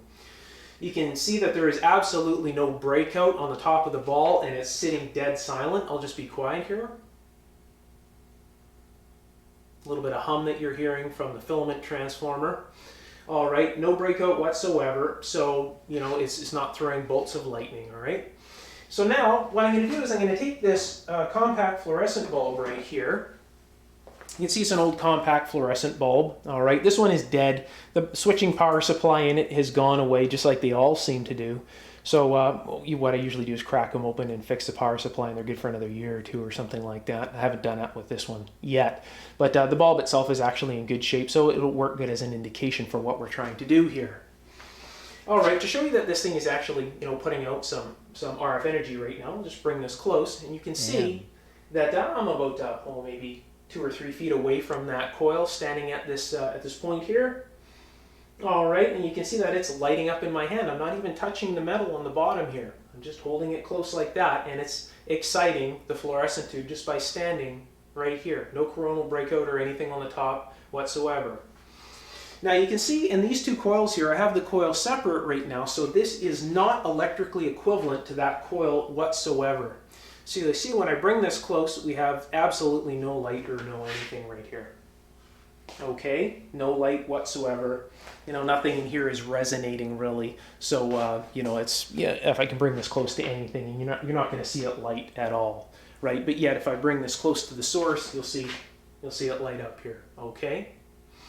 So now what I'm going to do is I'm going to make this electrically equivalent to that, and I'm going to act as the tuning capacitor. I'll be the big human tuning capacitor, and I'll explain that here in just a moment. So I'll just put the bulb down. I'm going to take this coil here, and what I'm going to do is I'm just going to put it on the top of this one like this. All right. Now I've got a bunch of little neon bulbs on these coils right here, and these neon bulbs here are just as tuning aids to help me tune this thing. That's really all they are. So I'm going to clip these two coils together, and when I put these two coils together, they're going to become very electrically similar to what's going on over here. So I'll just clip this on here like so, and I'm just going to put this down, and I'll move away from it, and you can see that the little neon bulbs are lighting up. Now you can see that this one here, I'm using this as a tuning aid, and really what this is the impedance of that circuit is a little bit different. I have a different coil on that and everything, and that's why that little neon bulb gets so bright. That's another topic within itself. What we're going to do is we're just going to stick to the resonation part right now. So I'll bring my hand close. I'm acting as the tuning capacitor. If you watch that little neon bulb, you can see when I get to about this point right here, I'm adding just about the right amount of capacitance to make this thing tune correctly. And you'll also notice that these other bulbs will also brighten up just a little bit as I come close to it. Now, since I am the actual tuning capacitor to this coil, I am becoming RF hot. So as I'm doing this, and I'm tuning this for a maximum, if I was to say touch a metal cabinet or something in here, I would probably get an RF burn on my finger, leave a little white mark there, and it doesn't feel very good. But I'm not touching anything right now, so I'm absolutely fine. I'm just standing in here like this. So I'll grab this compact fluorescent bulb again, and I'll walk over here towards this coil, and you can see, it lights up. We have RF here. Now if I walk towards this coil over here, I can tune this with my hand, and you're going to see that I can light this fluorescent bulb up no problems on this coil here. Now there's absolutely no connection between this coil and this coil whatsoever. And I just get close to it, and I get light out of it. So now what's happening is this is transferring energy from this coil here into these two coils here because these are electrically equivalent. And Actually, it's not. It's kind of a misnomer. Okay, it's not transferring energy. The two coils on the right that he's got set up is actually receiving and transducing energy that's available in the atmosphere for it to pick up. So right there where he's standing, what that is, that's proof of an electromagnetic field that exists between those two coils. And because they are similar in frequency, the two coils, and they're resonant, the receiver will pick up that energy. So that makes you think, well, in order for us to pick up such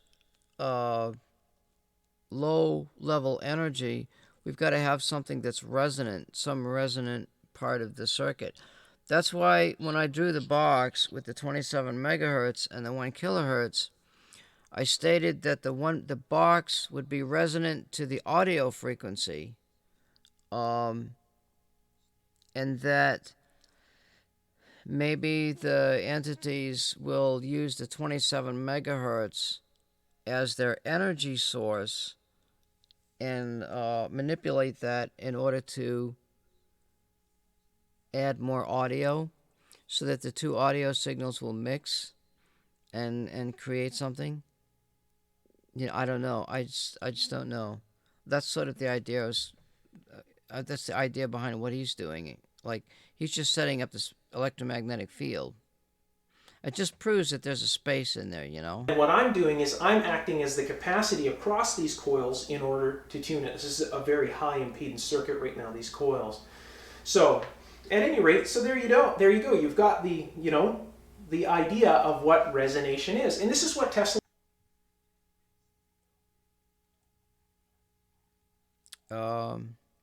An EMA-free home.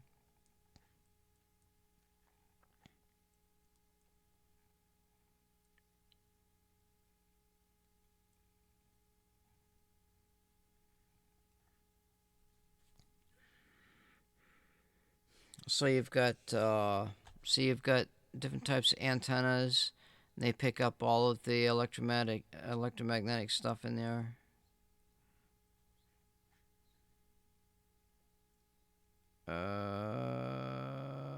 Electric scalar.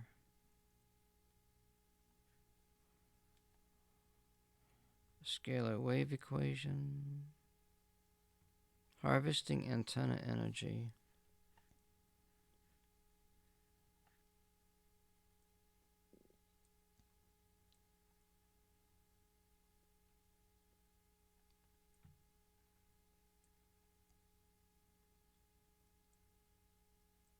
All right, see this? Here's one right here.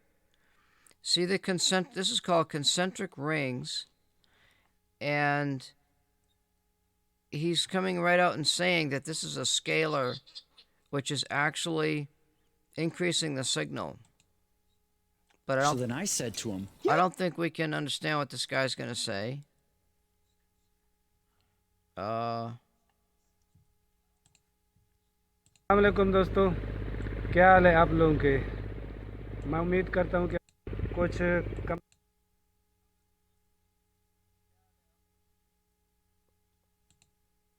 अब आज आपके लिए 3 scalar मैं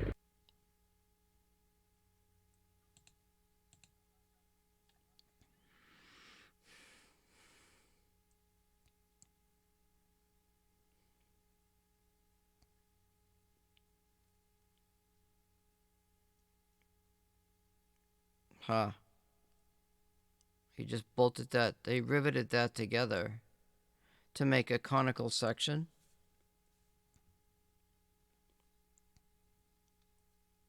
No, I don't know exactly. आपको पता चलेगा कि ये भी Those are just concentric rings.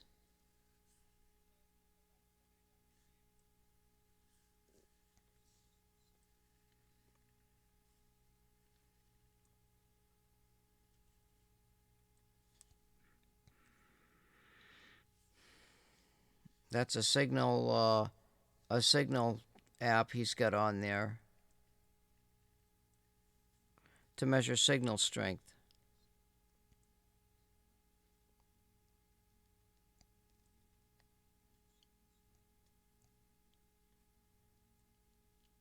That's called the LNA, low noise amplifier. Oh, he's got that cone on the end of it.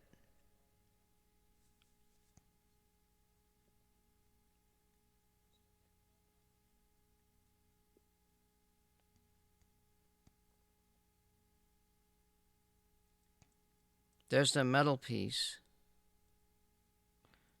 He put the metal piece on there. Oh, he's adding each piece on there separately. How does he put the other one on?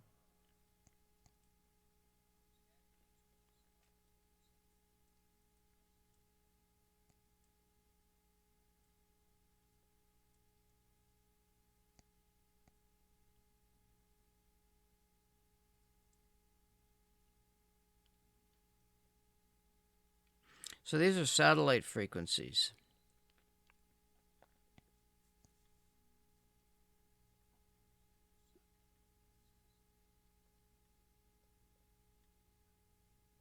I don't know where he got that piece of equipment or how it was made. Oh, okay. I see what he's got there.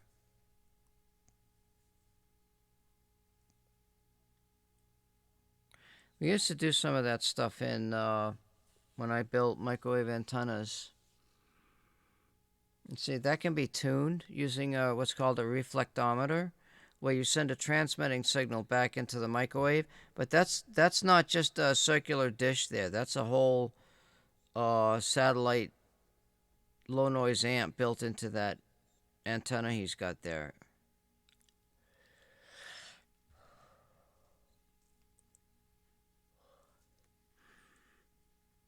He's not taking the camera and showing it underneath.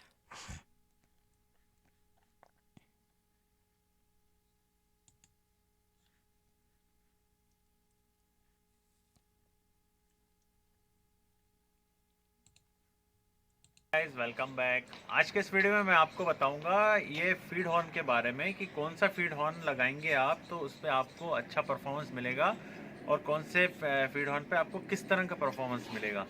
Guys मैं Asia set का सोनी का package लगा के बताऊंगा आपको कि कौन से फीड जाता हूँ। ये देखिए Why I can't get half this shit in English, don't ask me, I don't know.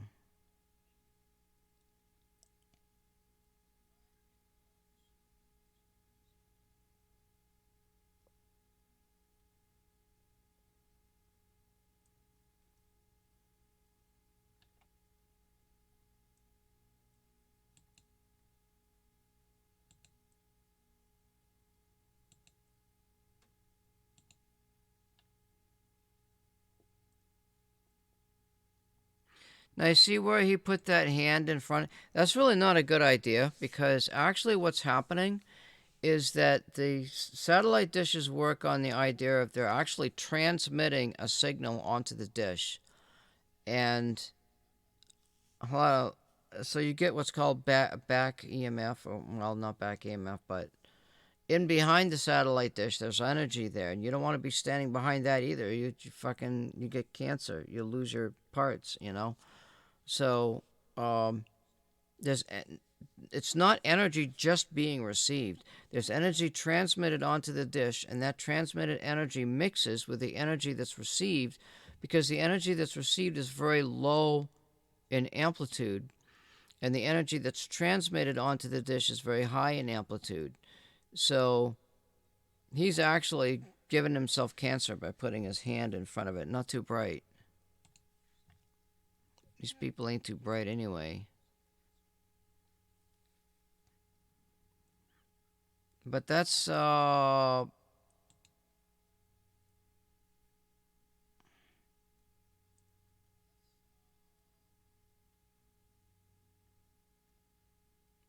that's what he's doing there. I was looking for a flywheel battery. I was looking for something else.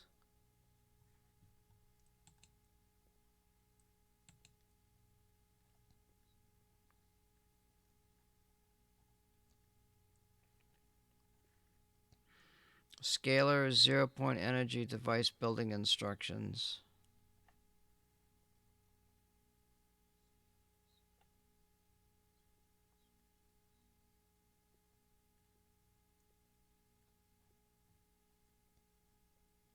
Why the hell is all this shit in different language? Like, what the fuck?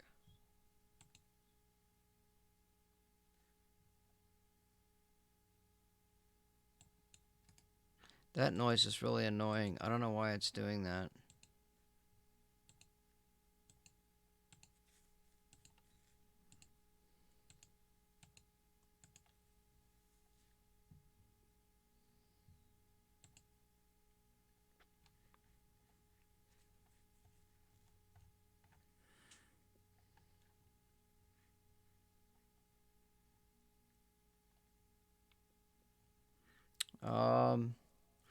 But see, audio signals, I mean, they're a very low wavelength, so I don't know how the scalar antenna would work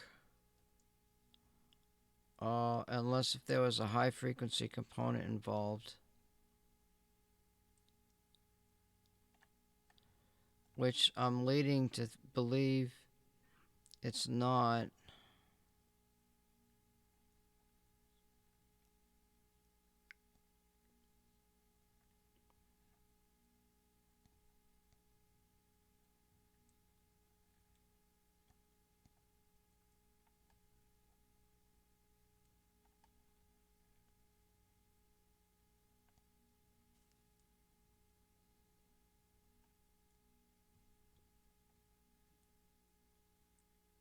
Tagalog. Why is all this shit in different languages? You mean to tell me nobody in the United States fucking knows anything about this shit? I mean, seriously.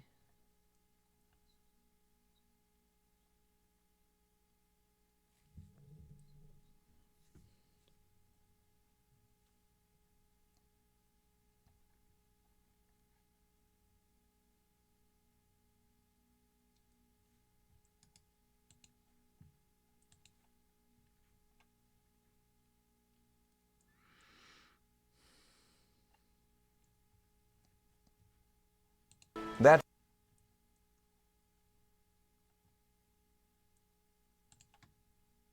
going up in your neighborhood? If it's not now, it may soon. Wireless carriers are installing millions of them across the country to enable the new, faster 5G cell phone technology. But tonight, Julie Watts asked the question you're not supposed to ask. Are there legitimate health concerns?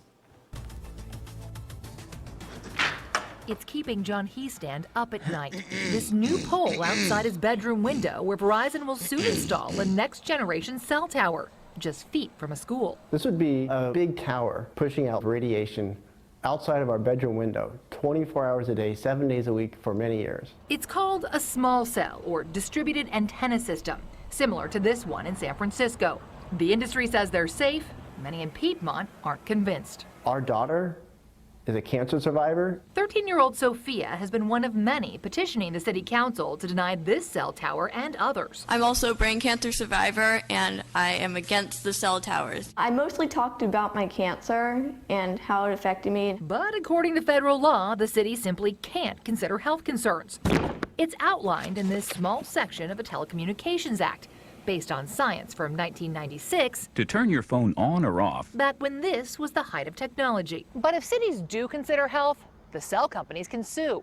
So with few legal arguments to deny a cell tower, they're popping up outside bedroom windows and school campuses, despite objections from across the country. 5G can be a tremendous boom to California, but only if it can be put up quickly and easily. Hayward Assemblymember Bill Quark co-authored legislation that would make it even harder for cities like Piedmont to object to a tower. You wouldn't have to go through the Planning Commission, through the City Council. The former NASA scientist says he may resurrect the bill recently vetoed by the governor. I know scientifically that putting up these cell phone towers is safe. But the International Association of Firefighters disagrees.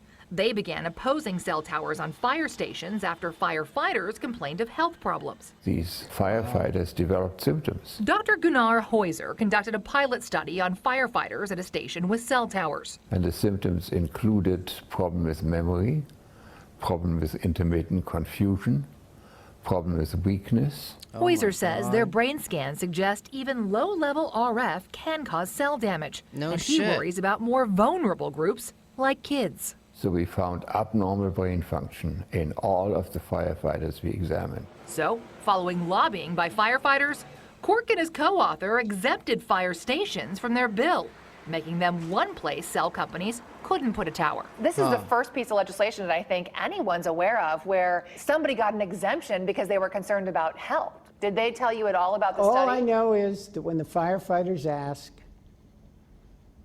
you know, I do what they ask me to do. Because they're strong lobbyists. Yes. So if, say, school teachers and parents had a strong lobby and they asked you to pass something that would prevent these from going up in your schools, would you do that? If I couldn't get the votes any other way. Firefighter and cancer survivor Tony Stefani notes, It's not only firefighters, it's the people that live in the general vicinity of these towers. current regulations don't take into account continuous low-level exposure from these small cells 24 hours a day. More of these studies have to be done. There are 230 scientists from 41 countries who have apparently reviewed more than 2,000 peer-reviewed studies, and they're calling on the World Health Organization to do more studies. They're not convinced that this is safe. I think doing more studies is always a good thing. Do you think that maybe you should consider putting a pause on legislation that speeds up these towers until there's definitive evidence that there is no harm? We can do a lot of studies, and there are people right now, believe it or not, who are sure the world is flat. In a statement, the wireless industry says See, this is this whole fucking bullshit thing about conspiracy theory and everything. Well, the fact of the matter is, oh, look at this here. Okay? Hey, it's Danielle here at 4P. Hi, Danielle. You don't really know much, but that's okay. So, we're talking about electromagnetic radiation. We're talking about electromagnetic fields. We're talking about trying to communicate with beings from other dimensions, right? And we got this going on. For your avocado tree that was sunburnt that I now see outside is producing and so much more productive than it was last year. And we've done a lot of Q&A, again, all gardening related and on a much lighter note. But you were the one at our last lesson that we did here at your home where we discussed gardening tools, selecting gardening tools, how to clean gardening tools. And it was then that you shared your passion is, I know you're also involved in, you know, making sure that our environment remains clean and but there's also some research that affects us too, right? Oh yeah, so there's been 10,000 studies that have been done on fields of 2G, 3G, and to some extent 4G, and they've already shown so much of, health effects that are negative. So the reason that they can say, and you'll find that they'll claim there's no known link between 5G cell towers and any health effects, is because they haven't done any studies. So out of negligence, pure omission, they have decided, okay, we're just going to implement this. So basically we're in a huge experiment. So with the no-known studies, and I'm asking 5G in your community, and I'm going to share with you what I'm going to do towards the end, but I want you to have the floor before I read the suggested letter template that maybe some of you incorporate in This video, hopefully, and if you share it with other people, give people some information, because if you don't know that this is going on or that this is harmful, then you're just going to be a guinea pig. So I know one of the articles that I just kind of cited a couple sentences out of said the city of Danville is also one of those cities here in California that's taking steps towards trying to keep 5G out of the city. But that was something I read just like a sentence or two on, but not exactly sure what they've so far accomplished. And maybe we've got to wait and see what's going to happen to the cities that have 5G. And then cell phone radiation influences honeybees' behavior and physiology. So all of these taken together, you cannot, including inducing artificial worker piping. 3 studies show how EMF disrupts navigation abilities. 1 study showed decrease in queen bee egg laying rate, and 2 studies show reducing colony strength. Furthermore, there's another researcher named Kumar and his colleagues found cell phone radiation influences honeybees' behavior and physiology. So all of these taken together, you cannot say that it just won't affect bees. It's too weak. a lot of scientists and a lot of doctors standing behind all of these statements that right. You're sharing with us. And then I know you have some pictures. Hopefully we can. Want to know how to get rid of your toe fungus? Oh my God, Jesus Christ.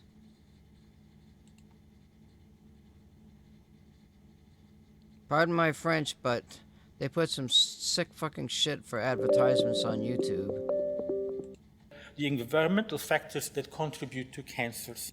Don't know a lot about the public health and environmental effects of this form of radiation. You've mentioned some of my career. I won't go through this in any great detail, but I would say to you that probably the most important thing I did, and I see many people in this room aren't even old enough to remember it, but a long time ago, you used to have smoke on airplanes. People could smoke tobacco on airplanes. And I was involved as a young scientist in the committee that actually reviewed the data and recommended that there be no smoking on airplanes. You may be shocked to hear that it was even a question for science at the time, but it was. And when I look at what we know now about mobile phone radiation, I see some very interesting similarities, because there were a lot of questions that were raised about the safety of tobacco on airplanes. And they were, in fact, legitimate questions, things we did not know. There are a lot of important questions to be asked about mobile phone radiation today, without any doubt. But the reality is we're not asking those questions. And with the exception of some researchers here and elsewhere, very little new research is being done in this field. So it's a thrill to be here, because Australia has been a leader in research in the field of electrical engineering and its applications to.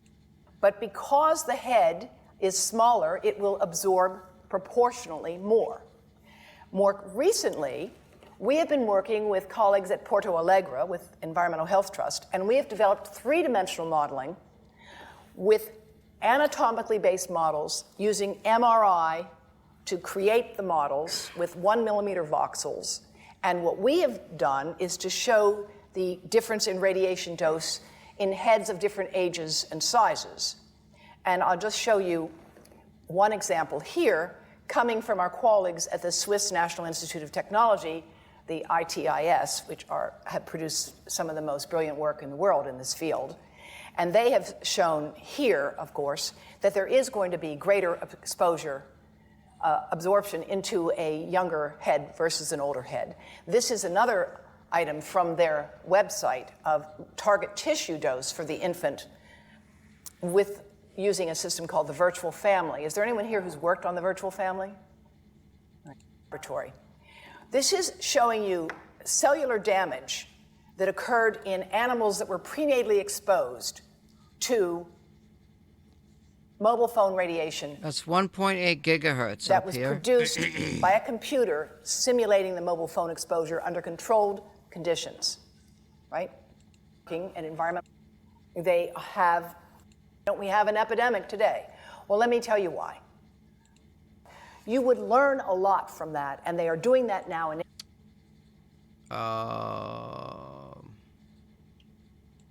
India, and we'll talk. Basically, we're talking about electromagnetic fields. It's funny how you go from one thing to another, but it happens. I was just bringing up the idea of this. What's this here? What's this?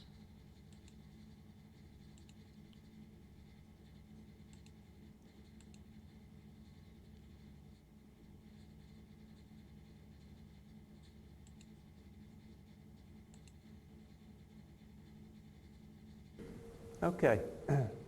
Well, how do you measure the magnitude and phase? Well, the basic measurement is magnitude and phase. Now, once we measure the magnitude and the phase of the load impedance, then we derive all the rest of the stuff. We derive the resistance, the reactance, the SWR, the coax loss, length of the coax line, the capacitance that you're measuring, the inductance, the resonance, all of those things. Okay. Well, this is getting a little bit off tangent here. Basically, I want to work with noise. I want to work with noise cancellation. I want to work with comparator circuits. I want to work with signal testing. I want to work with calibrating circuits and 180-degree phase inversion of noise circuits. That's what I want to work with, and I need to be able to prove this phase inversion of noise by using a test signal. It's audio. Well, you might think, well, what if the input energy is not audio? What if it's RF energy of some sort? We should be using that energy and inverting the phase. Well, I think in the end it's going to be audio energy anyway. So, I don't know. It's like, what does an electromagnetic field sound like when the field is interrupted? If you interrupt the field at a rate that you can hear, like 100 times a second, you're going to hear 100 hertz square wave. That's energy. So, but how is that energy available to some entity in some other dimension at that time and in that space? How are they going to know that that energy is there for them to access? Well, that's where our intentions come in, and maybe we're trying to direct our own energy towards the energies of other beings in other dimensions, and they can focus in on our energy and our location, and that they can see other things around them. They have the equipment, or they have different technology in order to access that information. Supposedly, they can hear us using some kind of electronic voice phenomenon. Well, if that's the case, and I've also had the idea of you're supposed to talk openly to send out your voice energy for them to hear it. If you just use your mind and ask the questions, they are not going to receive the message. Why is that? Because according to the Spiritcom device, you're mixing audio by talking with the air that's around you. Well, what is in the air that's around you? Particles, magnetic waves, scalar waves. Oh, there's all kinds of energy floating around you, you know? So, is it possible? What's the best form of communication to do that with? And I wonder about lasers. and maybe crystals, you know.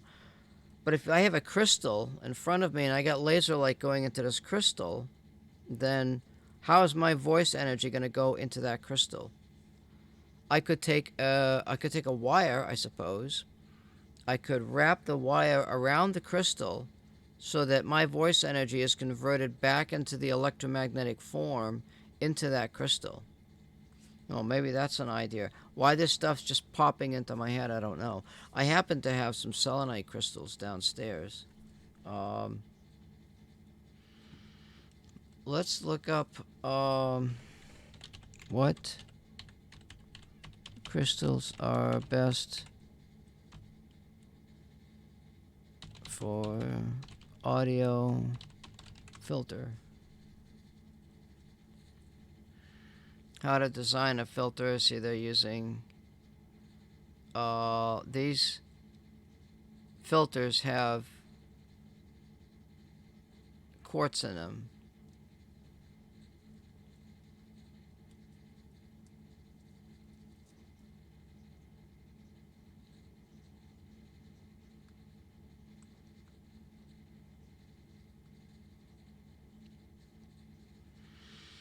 So there's a discrete picture of a crystal.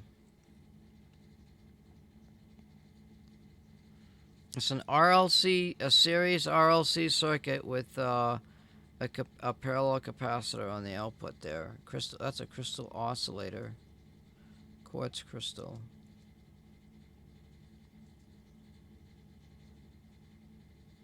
Well, actually, the crystal is, they're saying, well, let's look at this. They're saying that this is what a crystal is made up of: a resistance, an inductance, and a capacitance in series, combined with a capacitance in parallel.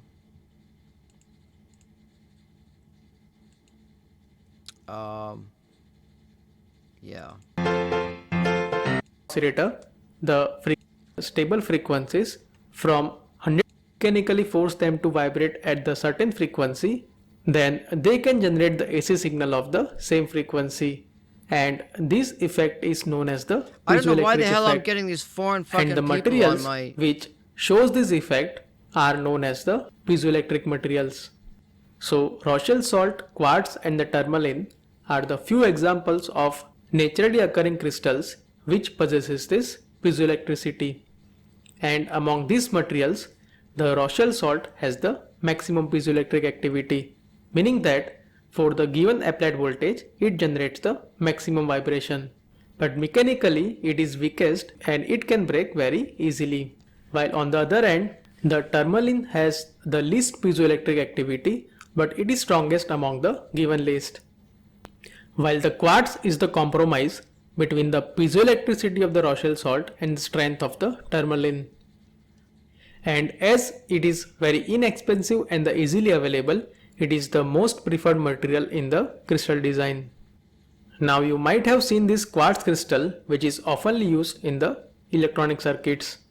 And here is the electronic symbol of this quartz crystal. So in the center there is a quartz crystal, and these two plates are the metallized electrodes which provides the electrical contact. So if you see the electrical equivalent circuit of this crystal, then it is nothing but the RLC circuit. So here this CS is nothing but the motional capacitance. So this capacitance depends upon the elasticity of this quartz material. Apart from that, it also depends upon the area of the plates as well as the thickness of this quartz material. So the crystals which is used in the oscillator are fabricated in the form of wafer, and if you look inside this crystal, then it looks like this. Then the next component in the equivalent circuit is the series inductance, which is known as the motional inductance. So basically it defines the mechanical mass of the quartz when it is vibrating. So the value of this frequency, the one is series resonant frequency and the second is parallel resonant frequency. Google Fi, a phone plan.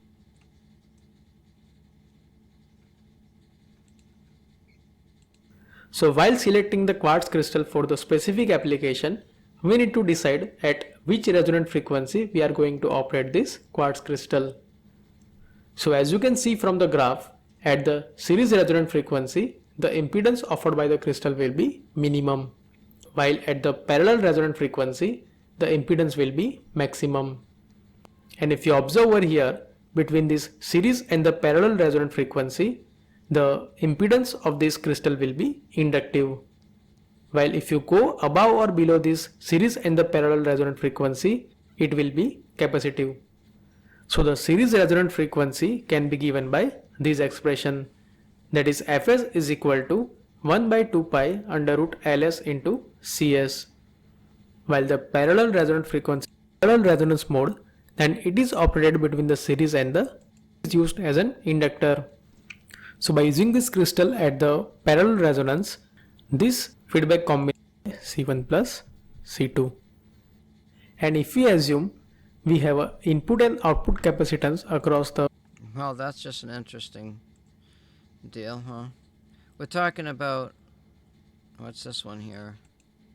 When you press down on the trigger of a barbecue lighter, you'll notice it's quite hard work. Like, it's not like pressing the button on a remote control. You actually have to put some effort into it.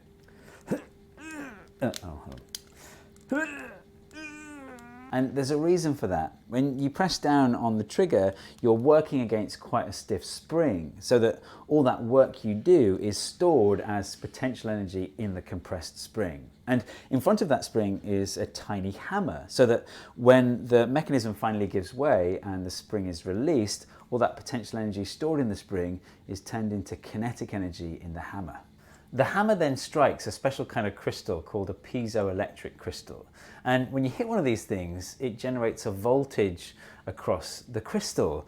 This is the inside of a barbecue lighter. This is the mechanism that houses the spring and the hammer and the crystal. These two wires are coming off the crystal and they're drawing that voltage up to the top of the lighter here. There's still a gap between the two wires at the top here, but the voltage that you produce when you press down on the piezoelectric crystal is so high that electricity can actually jump across that gap, producing a spark. If you send a flammable gas up to the top as well, then the spark will ignite the gas. For a while now, I've wanted to understand how the piezoelectric effect works on the molecular level, and I finally do. And I've also built 1, 1, 1, 1, etc. 5 is following. Well, thank you for that follow. There's a few different types of piezoelectric crystals. That's not me talking, by the way. But I'm going to look at quartz in particular, which is the first piezoelectric crystal to We're sort of discovered. looking This is what a giant resonant quartz crystal frequencies looks right like. now. It's also a healing crystal, according to the website that I bought it from. It will align your chakras. I don't know if you take it orally or... Notice this hexagonal shape here.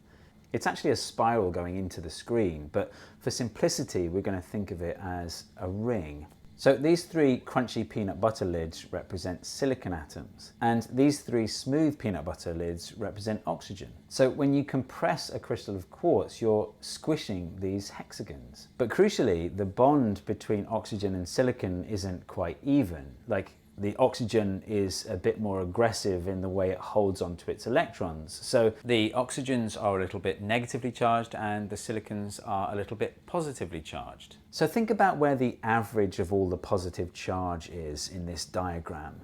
It's a bit like the center of mass, but it's the center of charge. So it's there in the middle between these three silicon atoms. But watch what happens when you compress the crystal. The two side silicons move outwards, but they don't move vertically. And the bottom silicon moves upwards. So the average position of these three positive charges moves upwards slightly. And similarly, think about the average position of the three negative charges. Look, the two side negative charges move outwards, but that top negative charge moves downwards. So the average of the three negative charges moves downwards. So when you compress a crystal of quartz in this exact orientation, you're slightly shifting all the negative charges in one direction and all the positive charges in the other direction. Suppose you've got a square slice of quartz crystal. Let's represent all the positive charge as gold and all the negative charge as red. And in an uncompressed crystal, those negative charges and positive charges overlap exactly. And so you've got this neutral greenish color. But when you compress the crystal, the negative charges shift in one direction and the positive charges shift in the other direction. In the bulk of the crystal, it's still neutral overall, but at the faces, you've got this build-up of positive and negative charge. If you then wire up these faces, well, the positively charged face will be trying to pull electrons towards it from inside the wire, and the negatively charged face will be repelling electrons. And if you bring the ends of those wires close enough together, the electricity will be able to jump the gap, producing a spark. So that's how quartz is piezoelectric, but in general, any crystal can be piezoelectric so long as it fulfills a couple of criteria. The first one is that the lattice needs to contain some polar bonds. That just means that some of the atoms end up with a slight positive charge and some of the atoms end up with a slight negative charge, like silicon and oxygen in quartz. That's why diamond isn't piezoelectric. You can squeeze a diamond as much as you like, but all the carbon atoms inside are neutral, so there's... With Fundrise, you let's check this video. can connect two ends of a wire to a battery to get the current flowing through it, and then very quickly join the ends of the wire together. My hope was that if I could do it quick enough, then I would catch the current and it would just be going round and round in that loop of wire for ages. I don't think it's possible, but it is genuinely possible to get electricity flowing round and round in a loop of wire. All you have to do is make one end hot and one end cold, like this. And look, using my multimeter, you can see there really is a small current flowing round and round in this loop of wire. I say all you have to do is make one end hot and one end cold. Actually, there's something a little unusual about the wires. They're not made of copper like wires normally are. Instead, they're made of two different alloys. One is called chromal, the other is called alumyl. And there's nothing particularly special about alloys in general. An alloy is just a mix of different metals. In this case, mostly nickel, but with a few different ingredients to differentiate the two. And remarkably, when you have two different wires made of two different metals joined in this way, and you heat one of the junctions while cooling the other, electricity will go round and round and round. It's an incredible effect that turns out to be incredibly useful, especially when you consider the fact that it's reversible. So in this case, we're using a difference in temperature to create a voltage, but the opposite is also true. If you present a voltage, then it creates a difference in temperature. Those two phenomena together are known as the thermoelectric effect, and I'll talk about both in this video, but specifically in this case where a difference in temperature is creating a voltage, that's called the Seebeck effect. What causes the Seebeck effect? Well, let's look inside this short bit of wire. You might know that metals have these free moving electrons. So normally electrons are bound quite tightly to their atoms, but in the case of metals, some of the electrons are free to move around within the bulk of the metal. That's what makes metal conductive. When electricity is moving through metal, it's because those free electrons are flowing through it. These freely moving electrons also have some thermal energy, unless the metal's at absolute zero. Clockwise, and the bottom wire pushing anti-clockwise is a net clockwise push of the electrons, so you get a flow of electrons in the clockwise direction. When you have two dissimilar metals joined together like this, it's called a thermocouple, and a thermocouple is the working principle behind a lot of thermometers, especially those probe thermometers that you put in the food that you're cooking, or the one I used when I was calculating absolute zero that time. If you look inside the tip of one of those probe thermometers, there you'll find two dissimilar metals joined together. The voltage you get from a thermocouple is really small. If you want a decent voltage, you need to put a load of thermocouples in series, and that's actually what's going on inside here. So in here you've got loads of wires going up and down, up and down, up and down, joined all together in series. So a whole load of the junctions are all hot, a whole load of junctions are all much cooler. This is called a thermopile, and the voltage you can get from it is much greater, as you can see here. A thermopile is an important component in your boiler. You might call it a furnace or a water heater. So your boiler has this thing called a pilot light. Actually, modern boilers don't always have one, but one of the jobs of a pilot light is to ensure unburnt gas doesn't leak into your house. So the pilot light is always lit. It's right there next to the burner. So if any gas comes out of the burner, it's going to get lit. That's how the pilot light prevents unburnt gas escaping. But what if the pilot light goes out? You need some way to detect that and then switch off the gas supply. And that's where the thermopile comes in. If you look just above the pilot light in your boiler, you'll see a thermopile. And that generates enough voltage to power a solenoid that can hold open the gas valve. So if the pilot light goes out, the thermopile cools down, the voltage goes down, the solenoid shuts off, and the gas valve onto the shelf. They're not bouncing so much anymore. And that bouncing up and down, that jiggle, that kinetic energy, it's on the atomic scale, so it's thermal energy. In other words, those electrons that make it up onto the shelf, they have less thermal energy, they cool down the metal. So when you apply a voltage across the junction in such a way as to push electrons from the low shelf to the high shelf, you cool down the junction. The opposite is true when you push the electrons off the shelf. They gain kinetic energy because they have further to fall, and that gain in kinetic path, you can even use a Peltier and see what's going on inside. It's hard to make sense of it really, because to a 9-volt battery, one side gets really hot, the other side gets really cold.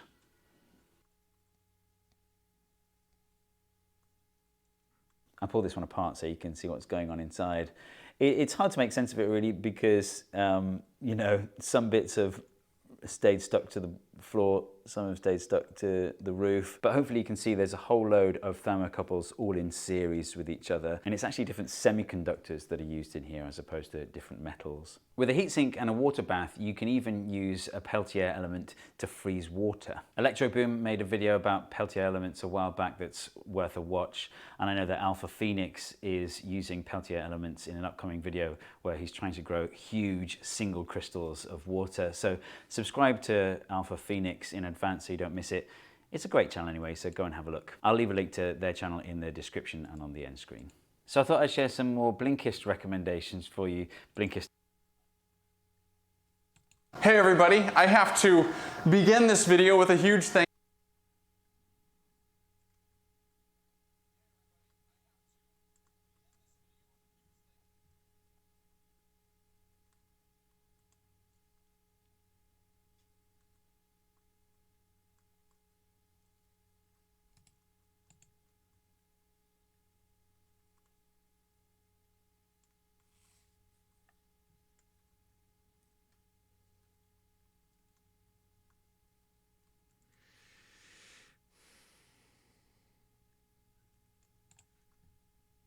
Under just the right conditions, water can actually make a noise when it freezes into ice. It sounds just like a special effect in a movie. Here I have a beaker of water inside of a vacuum chamber inside of my freezer, and there's a camera sitting on top of that chamber pointed down into the water.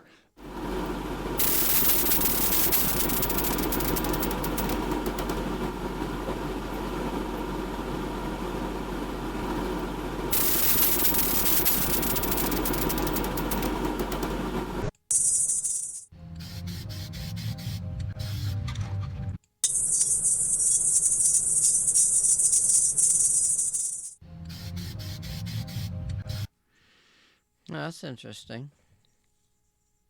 I mean, water's a crystal, but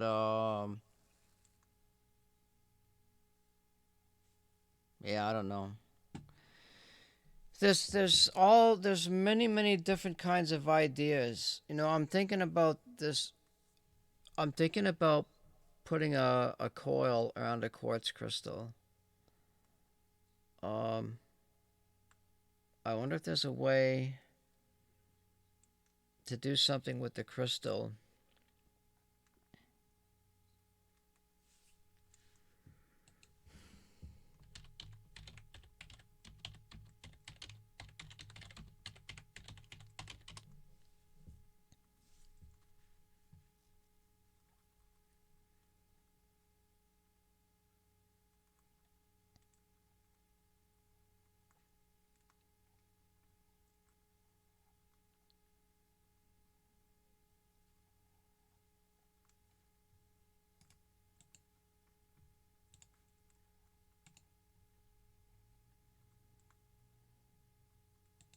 Crystal characteristics,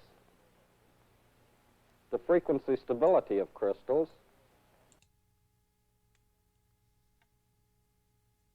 Let's talk about oscillators.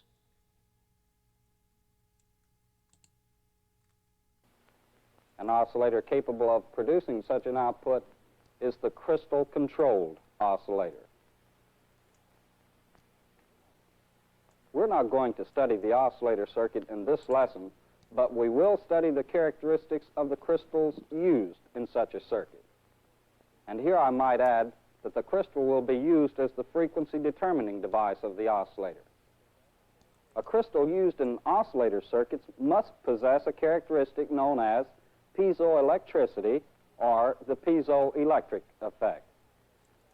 Now, the piezoelectric effect is defined as the property of a crystal by which mechanical stress produces electric charges, and conversely, electric charges produce mechanical stresses.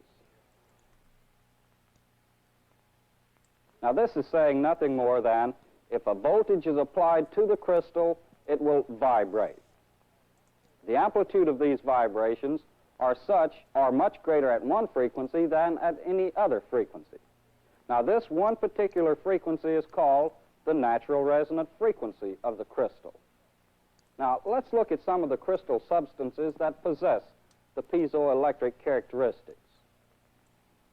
They are Rochelle salt, tourmaline, same, but not all will exhibit the same characteristic. Its frequency will be dependent upon its thickness. Let's take a look at two pieces of crystal cuts and compare this difference in thicknesses. As you can see, the thinner cut here, the thicker cut here. We're indicating here that the vibration of this thinner cut, or the frequency, is greater than this cut. Now, this will always hold true.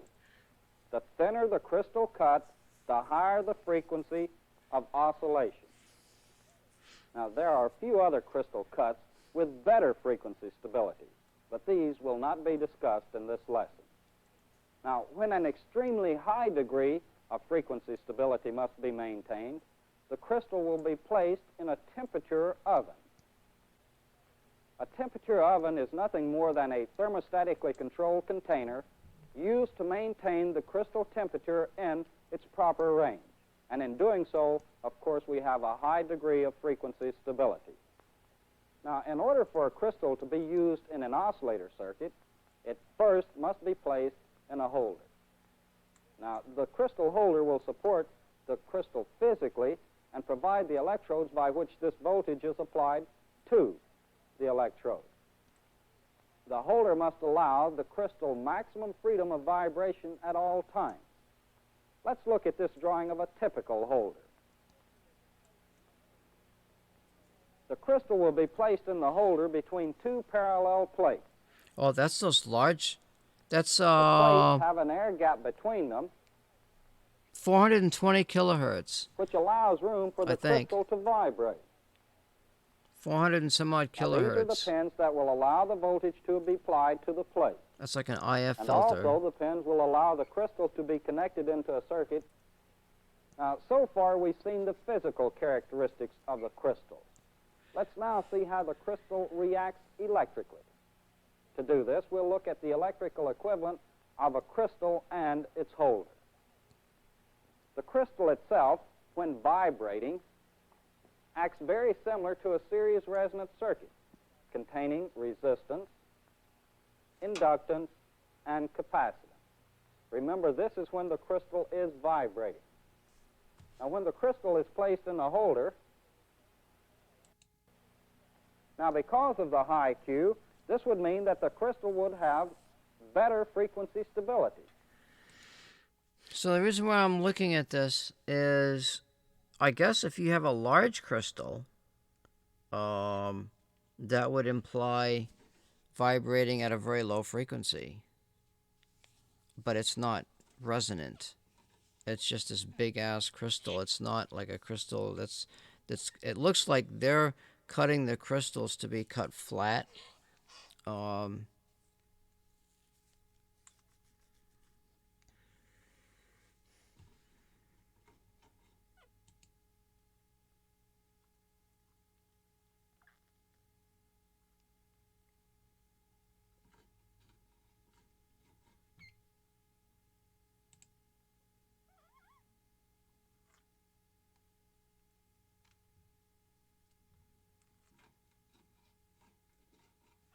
What's this here? Oh, didn't I just watch this? Hitting crystals creates energy.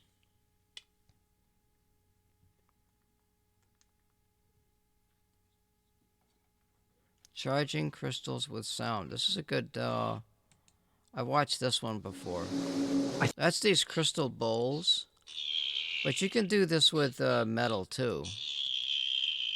But the only idea, but the idea behind using crystals is that maybe crystals have a link to other dimensions. Maybe.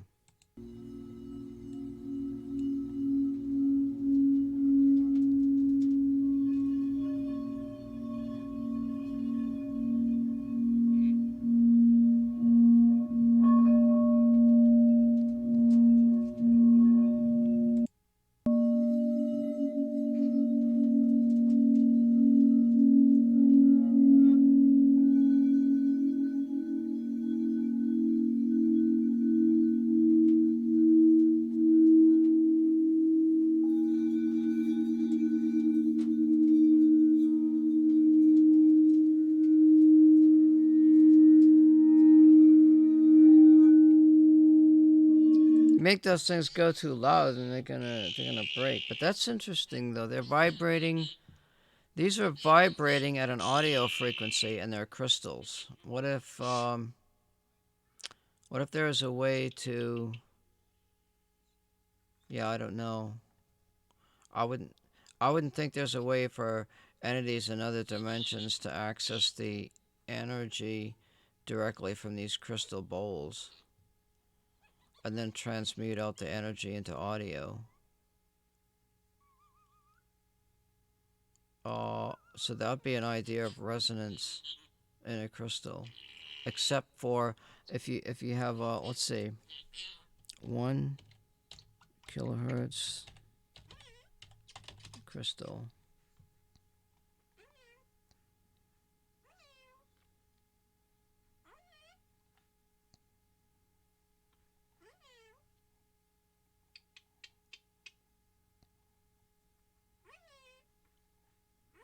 Yeah, hello. See, that crystal's up into the megahertz region. I'm wondering about using a crystal. Mostly they're crystal filters. There'd be a crystal filter. And they'd probably be pretty large.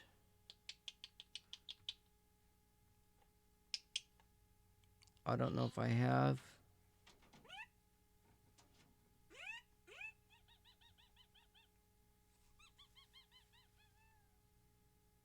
CW filter, what's this?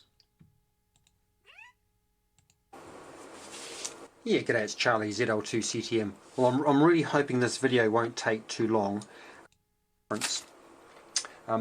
then used, and I'm just going to move the camera up to the screen here, and hopefully it should work out reasonably well. So let me just zoom out here, and apologise for the camera movements. But what I elected to use was an article that came out of the ARRL, I think it was, back in 2009, if I recall. So this is out of QEX, back in 2009. As you can see, the title, Crystal Ladder Filters for All. And it goes on to use some software by DJ6EV, this one here, which I am using over here. So I thought, well, why not just see if I can follow this process here to use this particular software to come up with a, like I say, a CW filter. What I also wanted to do was play around with an approach taken by the QRP home builder. I think it's Popcorn, if I recall. QRP Popcorn. He was using an approach also by G3UR to come up with the values for CM, LM, the equivalent series resistance and the like for a crystal. So what I decided to do, I did that, but what I wanted to try and also use was this cheap little vector network analyzer that I also got off AliExpress some time ago. and that's what we have down here. And I'll talk about it in a sec. I'm currently using some software that's been written, and again I'll point out to drive this. And then over here, this circuit here is what we saw up on the website just before.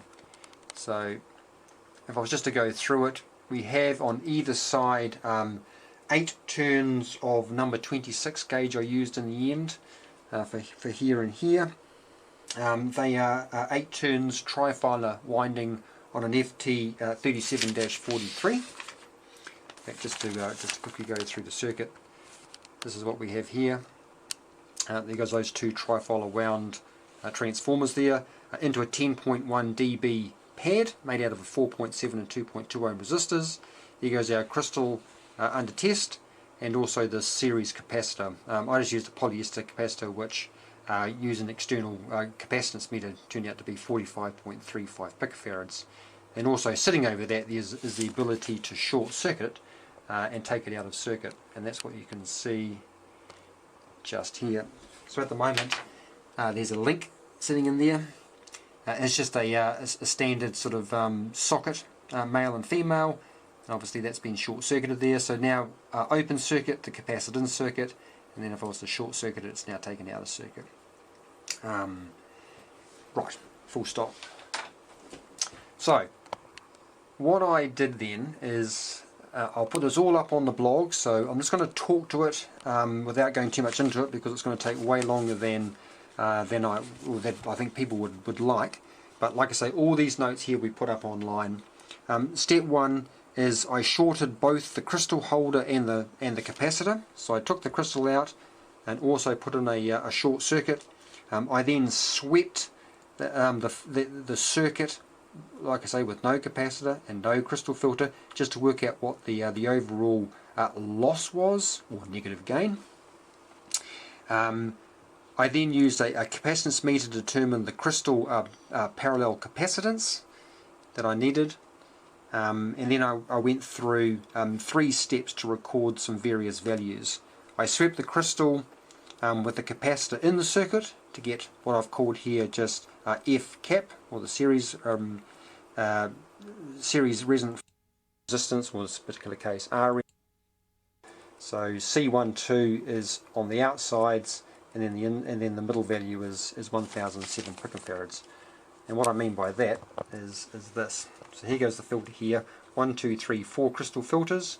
We've got the 10,007, or 1007 I should say, picofarads coming in. We have it doesn't that say what C12. what the values are of those capacitors. Which gives me a total of 347 hertz. So only really 30 odd hertz off what the design.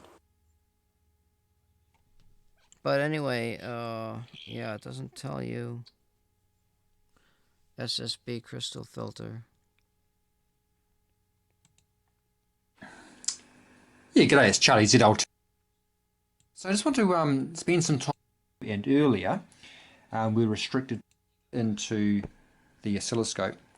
Now the second input I'm taking from the SIGGEN, and I'm going to tune the signal generator to be close to, and we'll look at what the effect's going to be to the frequency that's coming out of the signal generator. So sine wave, and I've adjusted the amplitude to give me the same, let me just move it off to one side, the same amplitude as what's coming out through channel 1. So if we go to channel 1, so let's take it off that mode there.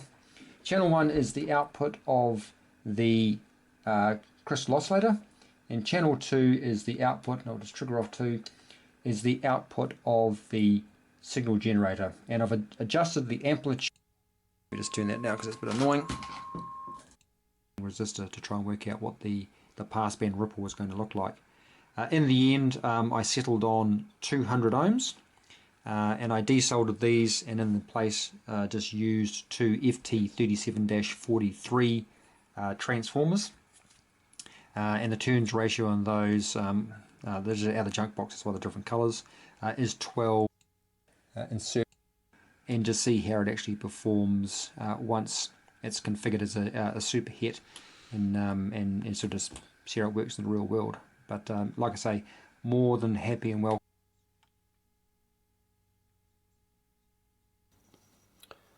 Okay, this is a little video of the crystal. Okay, the next step is shiny, and as a first step for building the filter, I've laid a big fat line of solder all down one side of the board. Okay. Okay, the next step is just to apply some solder to the case of the crystal. Now you've got to be careful that you don't overheat the crystal, so don't leave your iron in contact with the crystal for more than 4 seconds. So clean your iron up nicely to start with. Apply a tiny bit of fresh solder to your tip of your solder of your iron, and that will enable heat transfer. Align your iron nicely to the crystal to enable maximum heat transfer, and then just feed some solder in. We just want some solder on this bottom edge here, along this corner here. Okay, that job's done. Do all 4 crystals the same. Okay, the next step is to solder the crystals to the board. If you just lay them out, it gives you an idea on how to centralise the crystals lengthways on the board, and that's somewhere near about right now, I think. So we'll take those off. So they're just standing there for the second, and that is how we solder the crystal to the board. And now I can start going on to winding the transformers and attaching the transformer to this pad. That's the next step. Okay, the natural impedance of the filter is about 275 ohms, and what I want to do is transform that to 50 ohms to match my mixer and my IF amplifier that I've built for this for my radio. So we need to build a transformer. Now you need one of these little ferrite cores. Now what I've done is I've put a blob of paint on one side of the ferrite core. You can see the holes there. You can just about see the holes there. On one side I've put a blob of paint, and that's indicative of which side is going to be the ground leg. So that leg there will be the ground leg. Now just for these purposes, to make it clear to see what I'm doing, I've used a piece of PVC hookup wire here. So up through one hole and back down through the other hole counts as one complete turn. So as that stands there, that's got 1 turn on it there. Okay, now we need to cut off a length of enamelled copper wire that I've supplied. Probably something in the order of 250mm to 300mm of wire will be sufficient to wind the transformer. Okay, so strip that off there a second. Okay, here's my enamelled wire. The camera's having a struggle trying to focus on it. Okay, what we'll do is we'll put it through that hole there, and this is going to be, remember, the earthy leg. So what we'll do is we'll bend that just a little bit out of the way, so you've got about 20mm or 25mm poking through the transformer. Now you've got to start winding the transformer. You might not be able to see this clearly on the video because it's very, very fine wire, but each turn you need to pull it nice and snugly every time you go around. So that's one complete turn now. I've gone around, up through one hole, down through the other. That's 1 turn there now. And we need to keep this nice and tight. We don't want any slack loops. What you're looking for is a nice clean wire. This end here. Well, anyway, I'm wondering about looking for an audio filter crystal. I can't, let me see. Let's see, 1 kilohertz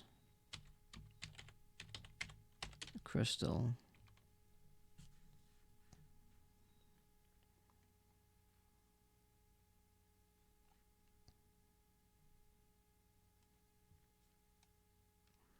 A crystal clocked 1 kilohertz oscillator, 4.09 hertz megahertz crystal oscillator divided by a 4060, governing a Weinbridge oscillator to produce buffered sine wave outputs.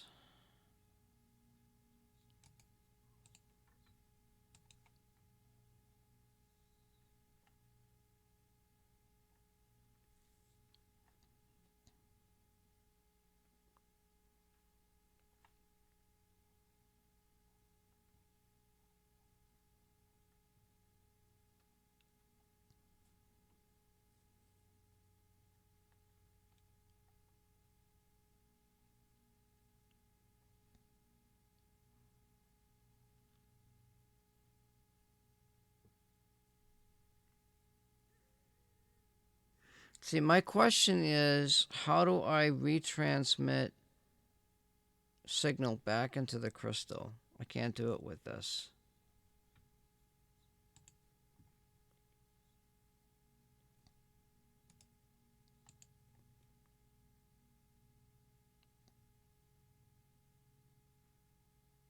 Clock watch crystals.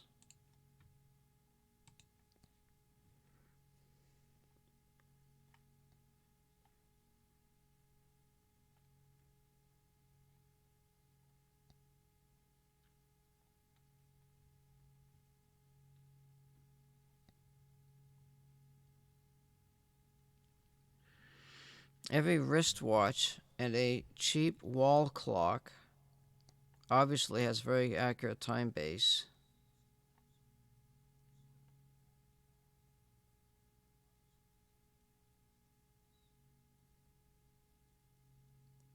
Clock or watch crystals.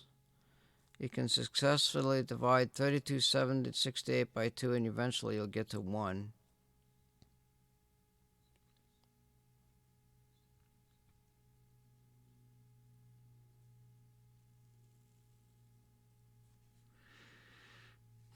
Eight flip-flops to divide the number. Class of CMOS. Okay, so, but how do I...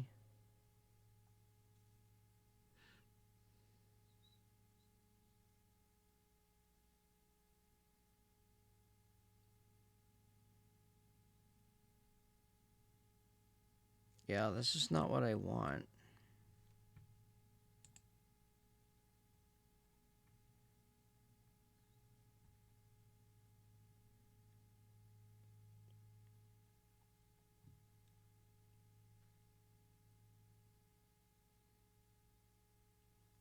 You know, I think I might have something. Let me just move my ass and find out. Oh, God. I've got something back here in this mix of mess.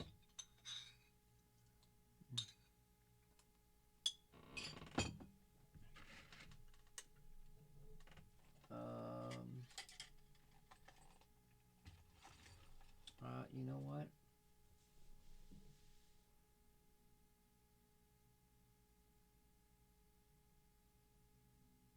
If it's in one of those boxes.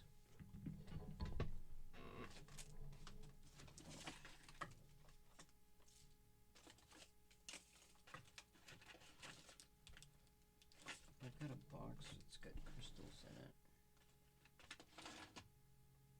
But I got so much shit laying around right now that it needs to be cleaned.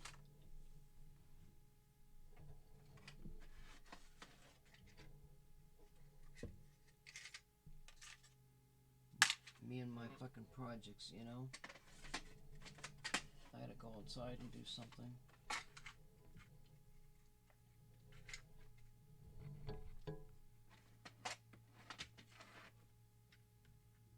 Those are just IC circuits. I'm falling off my fucking chair. So, my thinking, the best way to do this, like, okay, so if I want to be able to transmit information out, I want to be able to vibrate. If I vibrate, but if it's a 1 kilohertz crystal, it's only going to vibrate at 1 kilohertz. I mean, that's just like, how would I...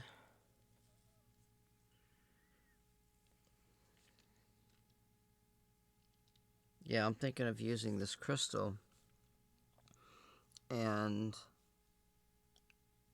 I don't think that's going to work because that's not electromagnetic.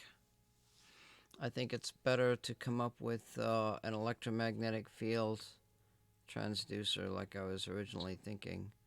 I've got a very strong magnetic field, and if I put something really sensitive in there to measure the change in electromagnetic field, I would think that would be the way to go, you know? Anyway, that's what that's all about.